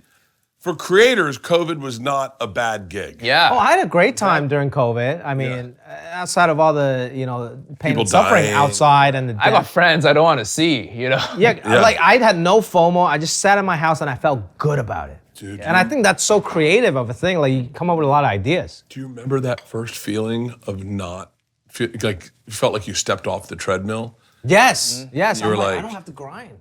I'm good. Yeah, but I would say this though: if COVID happens now, you guys, we are somewhat successful now. It will be good for us. But when COVID happened, I was like a broke, struggling comic. I was a little bit scared. I had just bought my house during COVID. I was like, hey, y'all want to come over? Use the pool? COVID bought this house. Yeah. That's it. COVID, I crushed it in COVID. I literally was like, I won awards. I created tours. Podcast really popped Podcasts, up, right? I doubled down on podcasts. Two Bears, One Cave. Patreon. I mean, Two Bears, One Cave is a baby of COVID. Really? Yeah, because Tom was like, we don't want to just do these once a week? And I was like, yeah. And he was like, with the new work act, we can get in person because we're working. And I was like, oh, okay. Wow. And then he's like, just make everyone sure they're tested. And then Drew got COVID, and Zolo got COVID, and Tom got COVID, and everyone got fucking COVID. But I think we need that as creatives, just to lay down, take a nap, Yeah. or like do nothing. That's what we talked about, right? Yeah. Because you're like, you go on a tour cycle, a special cycle, you keep touring. Like I try to chill out for like. I need to have time to be bored. Yeah, man. Yeah. You don't write jokes unless you're bored. Yeah. Yeah. Unless your brain's going. not even thinking about stand-up. You're noticing things, and then your brain processes them. I remember the joke I wrote today. Yeah. This is the confidence I'm talking It about. started the first show. It's not a joke. So, by the way, can I just tell you how great that special is? Oh. I'm gonna really unweave. You do something so beautiful that I do as well. That I don't see a lot of us do it, but you do it so well. And that is, sometimes what you'll do is you'll tell a simple story, and engage the audience, myself, engage me with a couple laughs and then a nice reveal. You did it so well in that, and I got to compliment you on that. Oh, thanks, Bert. You're really fucking good. You really are fucking, and I don't mean to not share this compliment back and forth, but only because I haven't seen your special, and I apologize. No worries. But I did watch clips online, and the story with your dad becoming an influencer, but it's such a good thing. The reveal's so good. It's so good. Thank you, man. Yeah, I'll send you a link to the new special. Please. The joke I wrote isn't a joke; it's a story. I love and this is what made me think of this. I love stories. I love just a simple story that gets, and I don't know where it is, but I just thought of it today. I did the Special Olympics. Did a charity cold plunge. It was called Polar Plunge with the Special Olympics. And I was on TV for Travel Channel at the time. We were doing Trip Flip. And it was a show that we met on. And they wanted me to jump in with someone who had special needs to show that we were and the person they picked didn't have a lot of special needs. Not special enough? She didn't look. So it just looked I was doing it with a person. So the producer had to be like, is there anyone else that we could get him to jump in with? They were like, what are you looking for? And she's like, I don't know, someone with a little more less expression on their face. Or. Oh, Lord. I thought of that today and I could not stop laughing at how awkward that was. Like, can we get someone more? Like right now it just looks like you're jumping in the water with fucking anybody. And it would be. Yeah. Nobody's donating any money for this. When you guys are together, they don't know who's the special. Yeah, they're like, listen, we can't really pick who's special in this, so it made me laugh so hard. And I thought of it today, and the reason I did is I watched a bunch of your clips recently, and I was like, hopefully this is good because I'm giving you a fucking dickload of it. But I was like, I love a story that is self-contained. It's just here. It's like, it's just here. I'm in and out, and I'm engaged, and I laugh, and where are we going next? And it's joke writing, but it's different. It's storytelling joke writing. Right. I feel like every special needs to have a few. First of all, if your special doesn't have stories, it's just straight jokes, you're gonna take 5 years to write it. Yeah, and by the way, it's amazing how in and out I get of just straight joke writing. Like, and by the way, I'm curious if these are any good. They look great. I don't know if I can finish all that. That's No, don't worry. I'm doing flare this. up my gout. You know? That to put on top of the one I'm Dang. Of course. That looks yeah. good though. Yeah, it smells nice. Here. Why don't you shoot this one, and then I'll put some of this right there. Do these go in the thumbnail of the video too? I doubt it. They go in the background. I'm not at your level. I've got to tell you that. No. No, trust me. I wish I had more of your brain.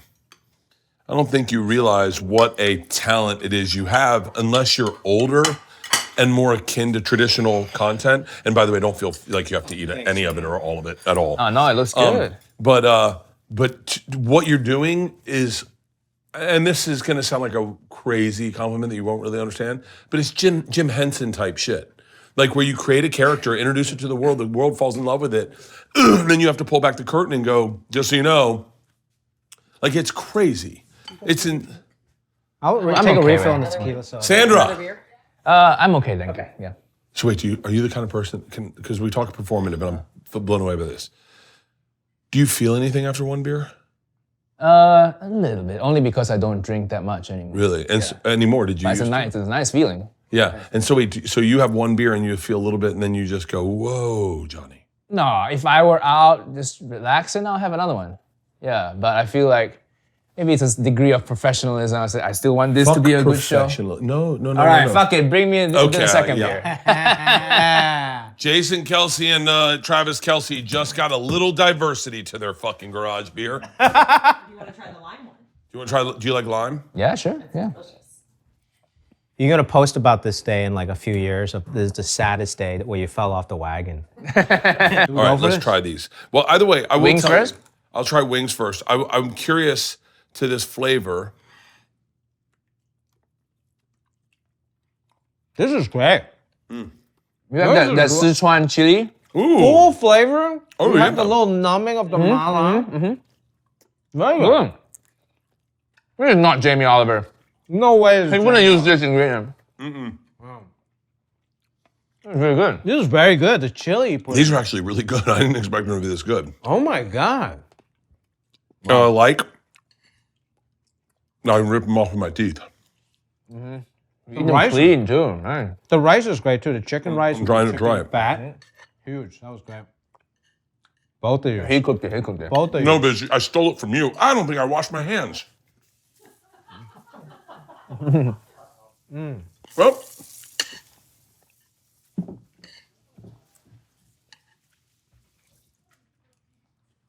This is very good. how many languages do you speak? 4?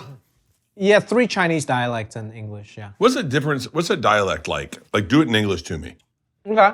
Say It's not like British and English and American, right? yeah. Say chicken wings. Chicken wings. Okay. In Cantonese it's gai yek.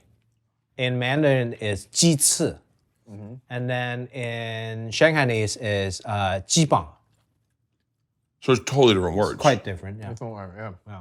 Do we have an equivalent? By the way, this fried rice is fucking It's incredible. very good. The chicken flavor Yeah. in this.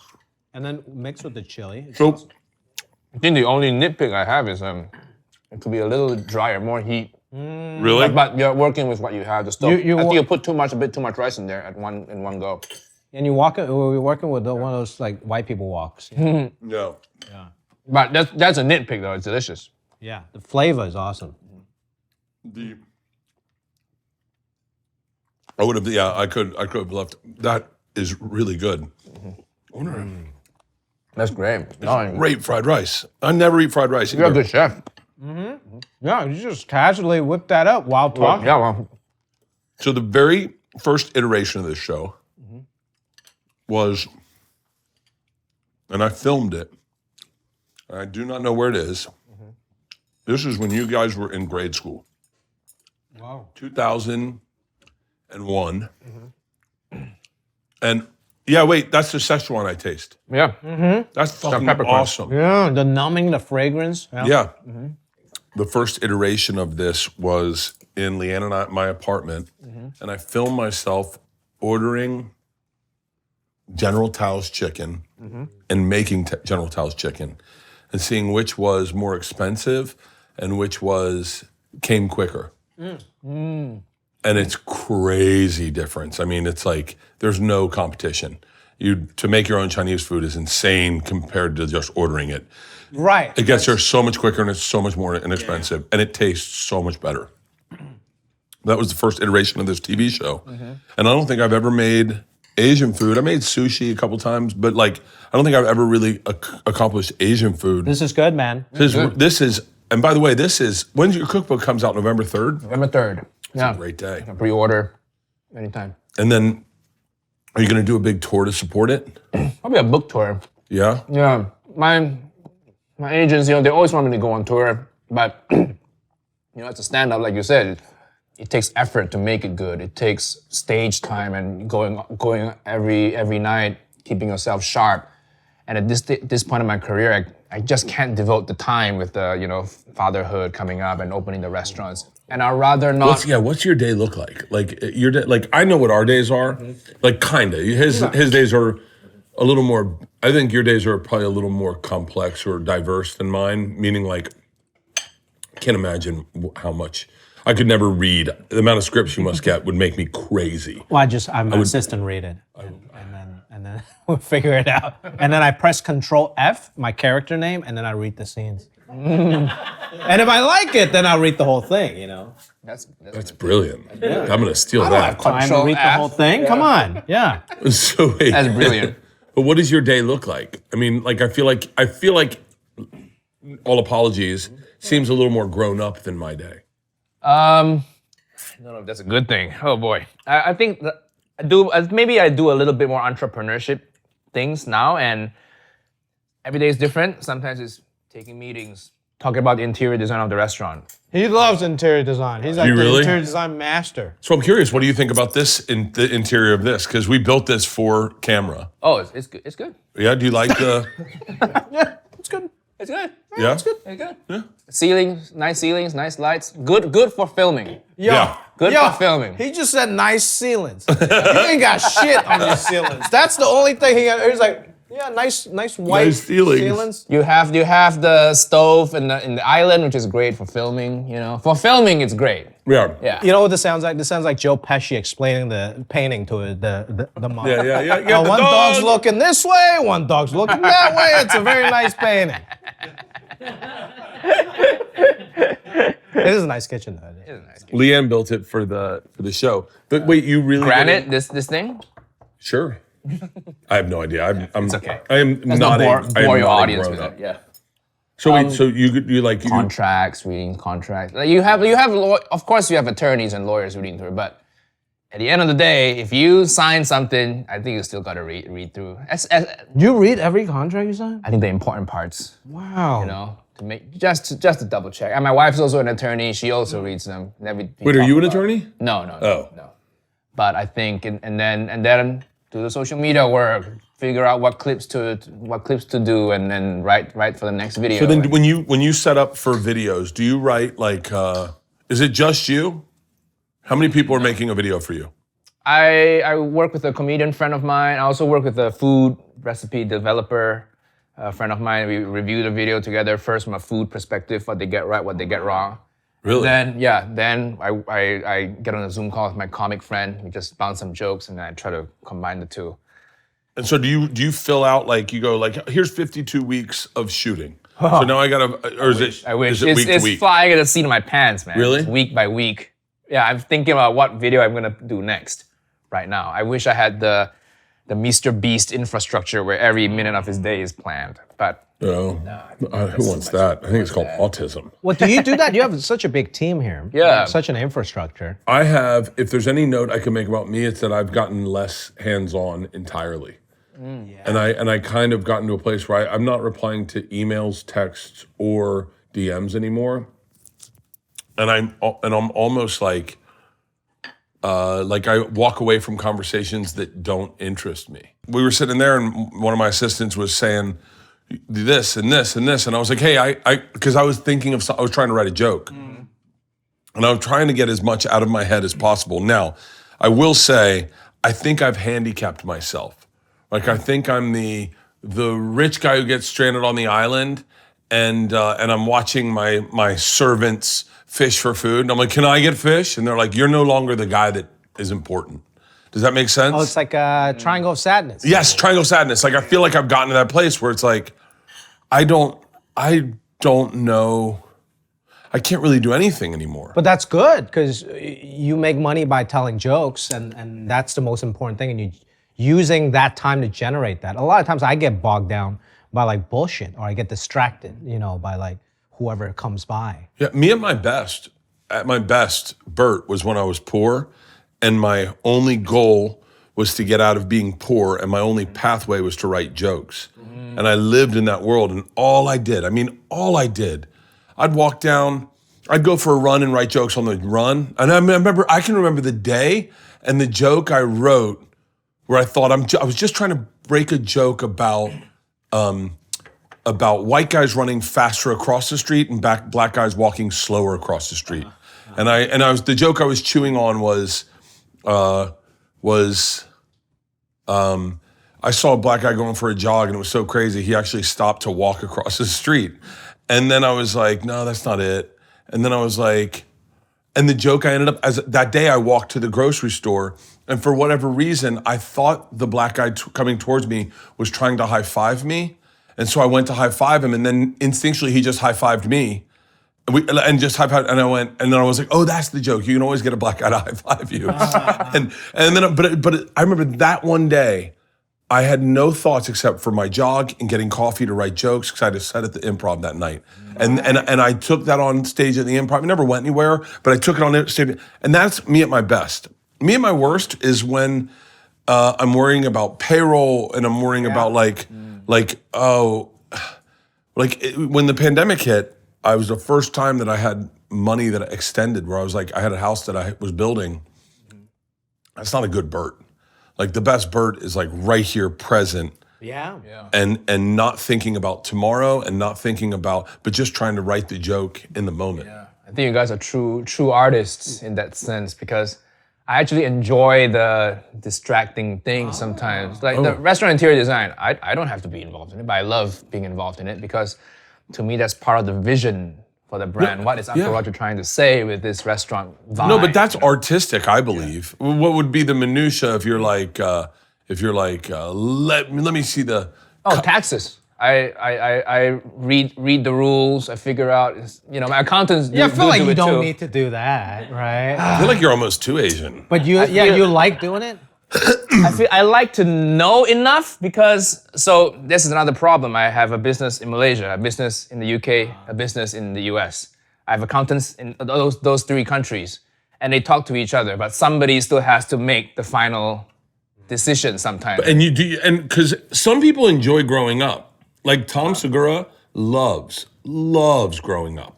Like he loves being a business owner. He loves firing people. He loves all the shit. All the shit. He loves all that shit. I think I'm more similar to that. There's nothing wrong with that, and you can always find it's almost like a distraction for him for writing comedy. So it's like a hobby is the business side of him. Yeah, I do like how to market the restaurant. Things like that. I do like thinking about marketing. I think if I could be a different monster, I would have gotten into marketing. I think marketing's fun. I think it's so creative. You can literally do anything. You can literally post anything. What do you want to post? It's so open-ended, So wait, what does this look like in 5 years for you? Do you feel like you would get off social media and just be a restaurateur? No, I think social media is the way to, what are you marketing? You need the channel, the marketing channel is the social media, right? How do you get eyeballs? If you have a great product with no eyeballs, you might as well not have it. Right? So social media gets you the distribution channels. Yeah, so even in that, I edit my videos, some long form videos, I still go in and touch it because I also enjoy that. So maybe that's why I'm not on tour right now. I'm distracted by all these things that I also enjoy. Yeah, I wish I had more of that. Yeah, if you actually enjoy it. Yeah. If you have a restaurant, you want to taste test the food too, right? Yeah. Yeah, so that takes up my time as well. Do you feel like your acting's gotten better or your comedy's gotten better? My acting's gotten pretty good. It's both. It depends on what I focus on, but I have, as of recently, when I did Interior Chinatown, I was the lead. We shot 6 months. I was mentally, emotionally, completely exhausted. And I'm like, I'm doing this because I feel like I should. I got a leading part. Of course, I'm gonna put my whole life into it. But comedy is so much easier for me because I'm a comedian. I have learned to be to be a good actor, but comedy is how I actually am as a person. Like, this is so natural. We can be drunk, we can be high, we can have friends backstage, and we just gotta go up for an hour sprint. Like, I'm always a sprinter. I'm not a 12-hour day on set guy. It drives me nuts. So I think I've figured that out for myself, and I'm more at peace now where, hey man, not saying acting is a waste of time. I still act. I still take a job that I love, but it has to be something I love. But comedy, it's like, you're stupid for ever thinking about stopping comedy to be an actor fully. Oh, I would never be. I don't think I'm that good of an actor. But I'm saying I thought that at some point. Yeah. Looking back, I'm like, that was very stupid. Oh, I remember telling people that got acting gigs, use that to get on stage. Yes. Like, use that credit to get on stage. And they were like, well, I kind of have the dream right now. I'm in a sitcom. And I'd be like, fuck your sitcom. Sitcoms suck. No one's going to remember it. It's your stand-up. And I felt the other way with Travel Channel. I worked on Travel Channel for 9 years, 8 years, whatever, and I always thought, oh, this is the end all. Everyone wants to get on television. Man, I am so thank you to Courtney White for firing me from Travel Channel. It was the greatest gift ever. I should send her flowers. I should buy her a horse. She likes horses. It's the only meeting we ever had. She talked about her fucking horse the whole time. I was like, what about my career? She's like, did I tell you about my horse? But I am so grateful that I got fired because stand-up's like the most beautiful, and the thing I love the most about, and there's no way to explain this to someone. We were just talking about this hour that I've been in the weeds on, and I mean, I didn't have it when I started this tour, and I have it now, and I'm about to end it, and then I do another run in the fall. But just fucking Sunday, all of a sudden, all the pieces filled out, and as I'm on stage, I go, oh wait, if I say this, that'll fit there. Oh my God, if I do this now, I can pull this out there. And whatever that feels like to a doctor, right? When he goes, I pulled the vein out, or Yeah. That's not a good thing, I think. tumor, put a tumor. A tapeworm, yeah, whatever, yeah. whatever. Like if you're a cameraman, you're like, he is beautiful. I can't get the camera off him. But like I love I'm can't addicted to replace that. that. I can't imagine there's a job. I guess it's like if you're a builder and those are clean lines. Yeah. The only time I felt that in acting was many times in Silicon Valley where they let us improvise, and I came up with a line that actually stayed in that was good, and I elevated the show. But then I'm like, I'm kind of being a comedian right now. That's actually what I liked, not the getting into character and like the emotions of it. My only equivalent to that is when I've never said, I don't think I've ever been funny as an actor. I mean, I'm sure, I guess I have, or I wouldn't be doing it. You're but, pretty great. But no, but I don't feel like I'm funny as an actor. Like I feel like my funniest improvs, or my opinion, is when I improv something and the person I'm acting with points out how bad my improv is. And I go, and like in the scene, and I go, but I love those moments of like, where I go, boom. Like there was a scene in Free Bert where I go, by the way, I've only done 2 things, so I can really pull from these 2. Yeah, they're so different. I'm such a diverse actor. I played Bert, like a younger version, like a 48-year-old version of Bert, and then I'm doing a 53-year-old version of Bert now. It's totally different. Range, guys. Well, this one's a little fatter. I'm really interested in getting my teeth in this second season to see what it's like to be a little less fat. Less hair, too. You're a real actor. You're controlling your body weight. Wow. I'm a character actor. But I said in one of the scenes, I said, I have to convince my daughter that winning this Miss Barklage isn't the thing. And I said, sometimes they say you learn more from losing than you do winning. And she goes, really? And she goes, I haven't heard that. And I go, JFK won. Look what they did to him. And I thought it was going to end there. She goes, are you saying I'm getting assassinated? And I made me laugh. So I laugh at the other people pointing out how stupid my improvs are way more than my improvs. That's great, though. That is funny though.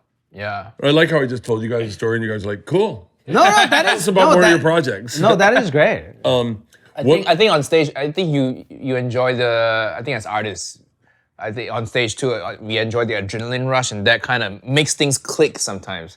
Sometimes you'll be trying to write, staring at a computer screen all day, you can't figure out the joke, but then when you're on stage, you just... When you try something so new that you don't think it's gonna work, like sometimes I write a joke, I know it's gonna work. I'm talking about my dad again. Of course it's gonna work. I love that you use your dad. Yeah, and he loves the attention too. But then I was at the Laugh Factory the other night. I was supposed to pop in 15 minutes, and then the next comic didn't show up, so they never lit me. I did like 35, 40, and I ran out of new stuff to talk about. So I was really like pulling stuff that I just wrote on my notepad that day, and one of those jokes hit. Oh my God. Dude, it felt so good, because that was a joke I probably would have never done, because I was like, nah, this is not good. Like, it's throw it away, And I did it, and it worked, and I took a risk, and people agreed with whatever crazy shit that was going on here. It made me feel sane. It was awesome. Okay, as we're talking, I thought we should do a movie, the 3 of us. Now, initially, I wanted to call it White Confidence. It's set in 1870, okay? I'm an old school settler, and I come in and I do crazy things. That's the it's- name of your boat. But you White. guys, yeah, I come off the boat, Ship. and you're the first two guys I meet in like Shanghai, like somewhere great, right? Yeah. But then all my accomplishments are really created by you, and I help you accomplish what you want to accomplish in life. So like it's like a. But then I was like, it's such a better name if you call it White Power. And then you just, if you see White Power and it's me in like an indigenous clothing and you guys behind me carrying a bunch of bags. Shining your shoes for you. By the way, that would be, but I mean, I'm obsessed with that Prince Edward or whatever. Who, Get all the Sarandos things. on the phone. You know what my favorite one is? My favorite white accomplishment story, Sir Edmund Hillary. Tell us more. I don't know that person. Sir Edmund Hillary was the first person to summit Mount Everest. And they go up to the top, and they get him. He goes up to the top with Tenzing Norgay, his Sherpa, who, by the way, had been almost to the top 4 or 5 times. Yeah. You know, just so we're clear. Classic, yeah. It could be argued that he dragged him up to the top. Sure. And they get down to the ground, and they're like, I'm Sir Edmund Hillary, and I was the first person to summit Mount Everest. And they're like, that's awesome. And then someone's like, who got there first? And he was like, I did. And he's like, no, like, did he get up there and then get you up there? Or did you go up there? And I don't think it had ever dawned on him that Tenzing Norgay was a person. And he was like, the white man. I'm the first man to get. Yeah. And him and Tenzing Norgay made a vow. I think he broke him off some money. And he was like, listen, Tenzing, don't tell anyone about you getting and pulling me up there, okay? What's interesting is there's only one picture on the top of Everest from that, and it's of Tenzing Norgay. Oh, wow. Fucking Sir Edmund Hillary's like, all right, we gotta get down, stand up real quick, click, all right, let's go. And never thought, hey, do one of me real quick. That's a good movie. Yeah. Oh yeah. Yeah, that's You can play Edmund Hillary. Yeah. I'll play the Sherpa. It's like Don Quixote. I think Wait, hold on. Is there enough of a story about a white guy complaining about climbing a mountain how much further? And we'll call the movie Halfway There. They have to fuck in the middle. Like it has to be like Brokeback Everest or something. Like there has to be some tension. Tenzing, I can't feel my anus. I think I've got frostbite. Yeah. Quick, see if you can touch it. Wait, I have a way. Your hands are cold. What's the warmest part on your body, Tenzing? In your front bottom center. By the way, people Sir Edmund Hillary has a huge foundation in New Zealand, and I met the people. They're going to be livid when they hear this story. Wait, how old is this man? Is he still It alive? happened in like 1950. Oh, I thought this was Victorian era. Oh, I don't know. Hey Siri. Hey, do you guys have is there like hey Siri. When did Tenzing Norgay die? Yeah, I'm gonna use ChatGPT. So Tenzing was the Sherpa on that trip. It's crazy what I Yeah, remember. we'll play that. Oh, cool, guys. Yeah. Like, almost there. Yeah, it would be fun to have 2 Asian people just talking shit about him the whole time. Well, no, but we shoot the whole thing on green screen. Cost fucking $15,000 to shoot. We all forego our salaries for points on the movie. I'm down with that. Yeah. Call Sarandos. Call him. Oh, this guy. Oh, that's so crazy. What are the odds I'd be hanging? My phones are crazy. I got a text from Hassan Minaj.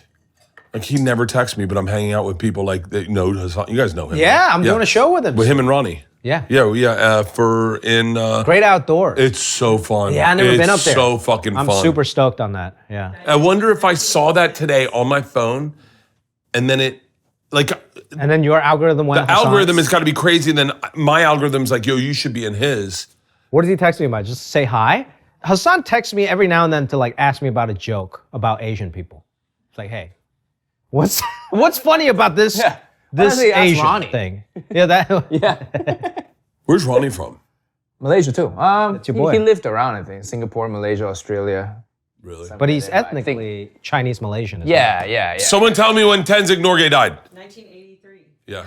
well. Wow, this is recent. Carried Yeah. a secret to the grave. They find Well, they said on his deathbed, he said, Edmund Hillary reached the summit first on his deathbed. Success was 1953. 7th attempt. Wow. And he had gotten like... How's he look like? Can I see this man? Failed at them all. Well, no, he didn't. Let's be fair to Tenzing. Oh, he never failed. It's the attempt. white people quit. Ah. Like it wasn't his decision to Hey, keep going. that looks like you guys. Yeah, yeah. Let me see. Look at that. Hold on. That is us. Yeah, hey, come on. I'm not just saying that. Okay. Play that. Okay, real quick. A funny version Yo, of that this. Nigel. No, seriously. Hey, Nigel, all right, this is what Yes. we're going to do. Hey, so let me see that real quick.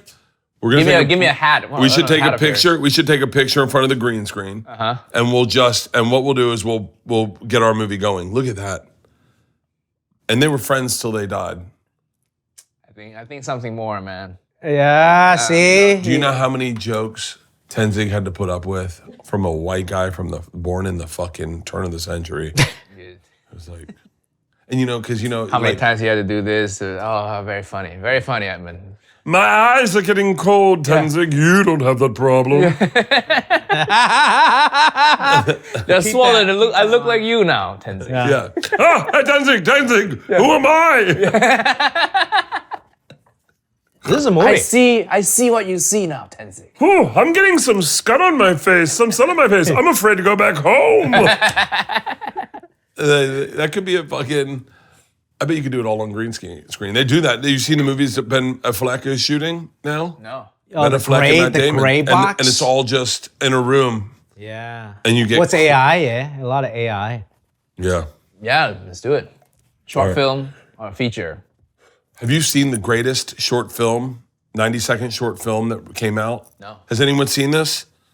This is crazy, and then we'll wrap this up. I know you guys get going. You got people in the next room. But hold on. This is... I know you guys will appreciate this. Yep. The greatest horror film, short film, 90 seconds. God damn it. Can someone pull it up? It's fucking never mind. God damn it.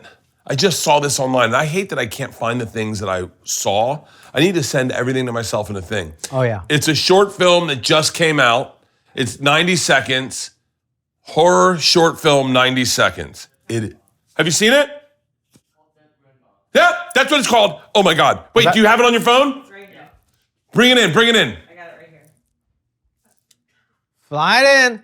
You haven't that seen Richard? this? No. It's crazy. Instagram reel horror film? Okay. You got to get ads off your fucking phone. Pay for my... Talk to the wife. The wife handles it. This is very good, by the way. Good job, Bert. Okay, hold on. You ready? Yes. Whoever made this, I will work with you at scale. Man, there That's how are a good lot this of is. ads on this. Yeah, I know. Can we get rid of it? I guess.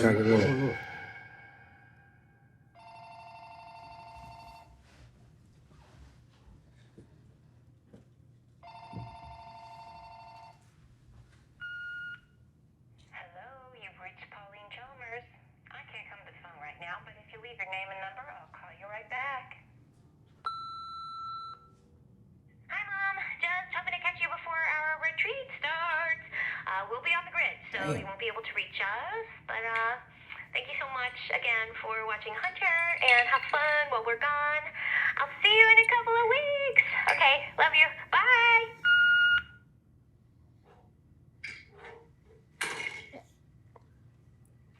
Great shot. Right? No Wow. fucking. It's one shot, all voiceover. Oh, that's it? That's it. And it's just shot that as if to say like this. We like to make a movie. How fucking brilliant! I'd be like, well, okay. What? Oh my God. Oh, wow. Like that's a crazy. Oof. That was a minute and a half. 90 seconds. Wow, didn't feel like it. And I know. Isn't that crazy? Great shot. Isn't that crazy when you get? I have your phone. Oh, it's your phone. When you see creativity like really just unleash itself with like, that's why I think budgets got so blown out. And I think a smaller budget sometimes allows you more creativity. Like Yeah. a green screen, Yeah. you really get. Like the A24s, the Blumhouse stuff, it forces you to be creative. Yeah, constraints. Yeah, they probably had like $5 as their budget and they shot that. That's so true. Constraints. I met a musician, brilliant musician, got in a car crash, and then she had all this like basically CTE, like had these like death headaches. And then I was like, man, that sucks because you used to be such a great dancer, musician. How do you feel? Are you like just angry at the other driver that hit you? She was like, no. I think having that limitation makes me so much more creative. So I'm very grateful of it. I think I've worked on shows and I've seen other shows that have like unlimited budget because they did this. And then it never turns out very well. It's like when you have no money for a show, when you have a physical constraint or money constraint, it makes you so much more creative. It's the truth. You can have. I mean, so at times I feel like some of the best stuff I made was when I was just making it on my own with one G7 Canon G7 and shooting it and putting it on and going, this is all I can figure out, you know. And I think sometimes, especially like, I remember I did this one movie. It was The Machine, but I remember going in the very first day and they had built a scene. They had built a set for one scene. It was like 5 pages, and I was like, wait, what happens to this after? And they're like, oh, we tear it down. And I went, well, hold on. Look, I'm not done with this. Like, let's use this another way. It's lit, it's set up, and you're just gonna do half a day in here? And they're like, what else do you wanna do? And I was like, and we ended up using it, and I go, let's shoot the end of the movie in the room. Like, if I'm here at the beginning of the movie, what if you find me at the end of the movie? Just as an option, as opposed to the other way. And they're like, well, I never thought of it that way. And I go, that's where, from a podcasting, independent, put it on Instagram kind of way, that's how my brain thinks. And I think sometimes you get such a big budget where everyone's too busy ordering coffees and getting their lunch orders in, where no one thinks like, yo, what are we making? They worry about how I can spend this money instead of like, how I can be creative within the constraint. They get too siloed. The special effects department does their own thing, the costume people do their own thing, whereas if you're more constrained to the lower budget, you are juggling multiple hats. When I film my YouTube videos, it's just me and a camera guy and I'm a person holding up a light and I'm directing and I can see, and I edit too, so I can really see the final product at the end. I think that's so important. I think it's so important, especially like when you hired an editor for the special, did you sit with them? Oh, I was in there for months. Yeah. Months and months, but that was the constraint. We shot 5 shows, but the camera we didn't light it with a DP, whatever. We have to make it with these 5 shows that was shot in Hong Kong. That wasn't shot like a Netflix special. How do we make this happen? And I sat there for months and months editing it, you know, and we made it happen. I think that's stand-up, you know? It's constraint. You know, you have a microphone, your voice, that's it. You can use a slideshow now and then bring a guitar and have a back track nowadays. It's social media. And listen, it's okay to have a lighting package, and I have 5 semis and 3 tour buses. It's totally fine. But those old days at the club where we're making $1,200, those were the days. Well, it was good talking to you guys. Back ourselves into doing independent projects for the rest of our lives. You do some projects, you're like, it could have used the budget. Yeah. Guys, thank you. Thank you. Thank you. This was a fucking blast. The food was awesome. The conversation Really was good better. food. Really good, really good, really good. Great recipe. Cookbook out November 3rd. And your special My comes new out. special. Congratulations, buddy. Thanks, man. Congratulations. And I'm so glad we did this. Thank you. Thank you. Thank you. Awesome Bert. episode. Great seeing you. That was fucking great. Something's burning.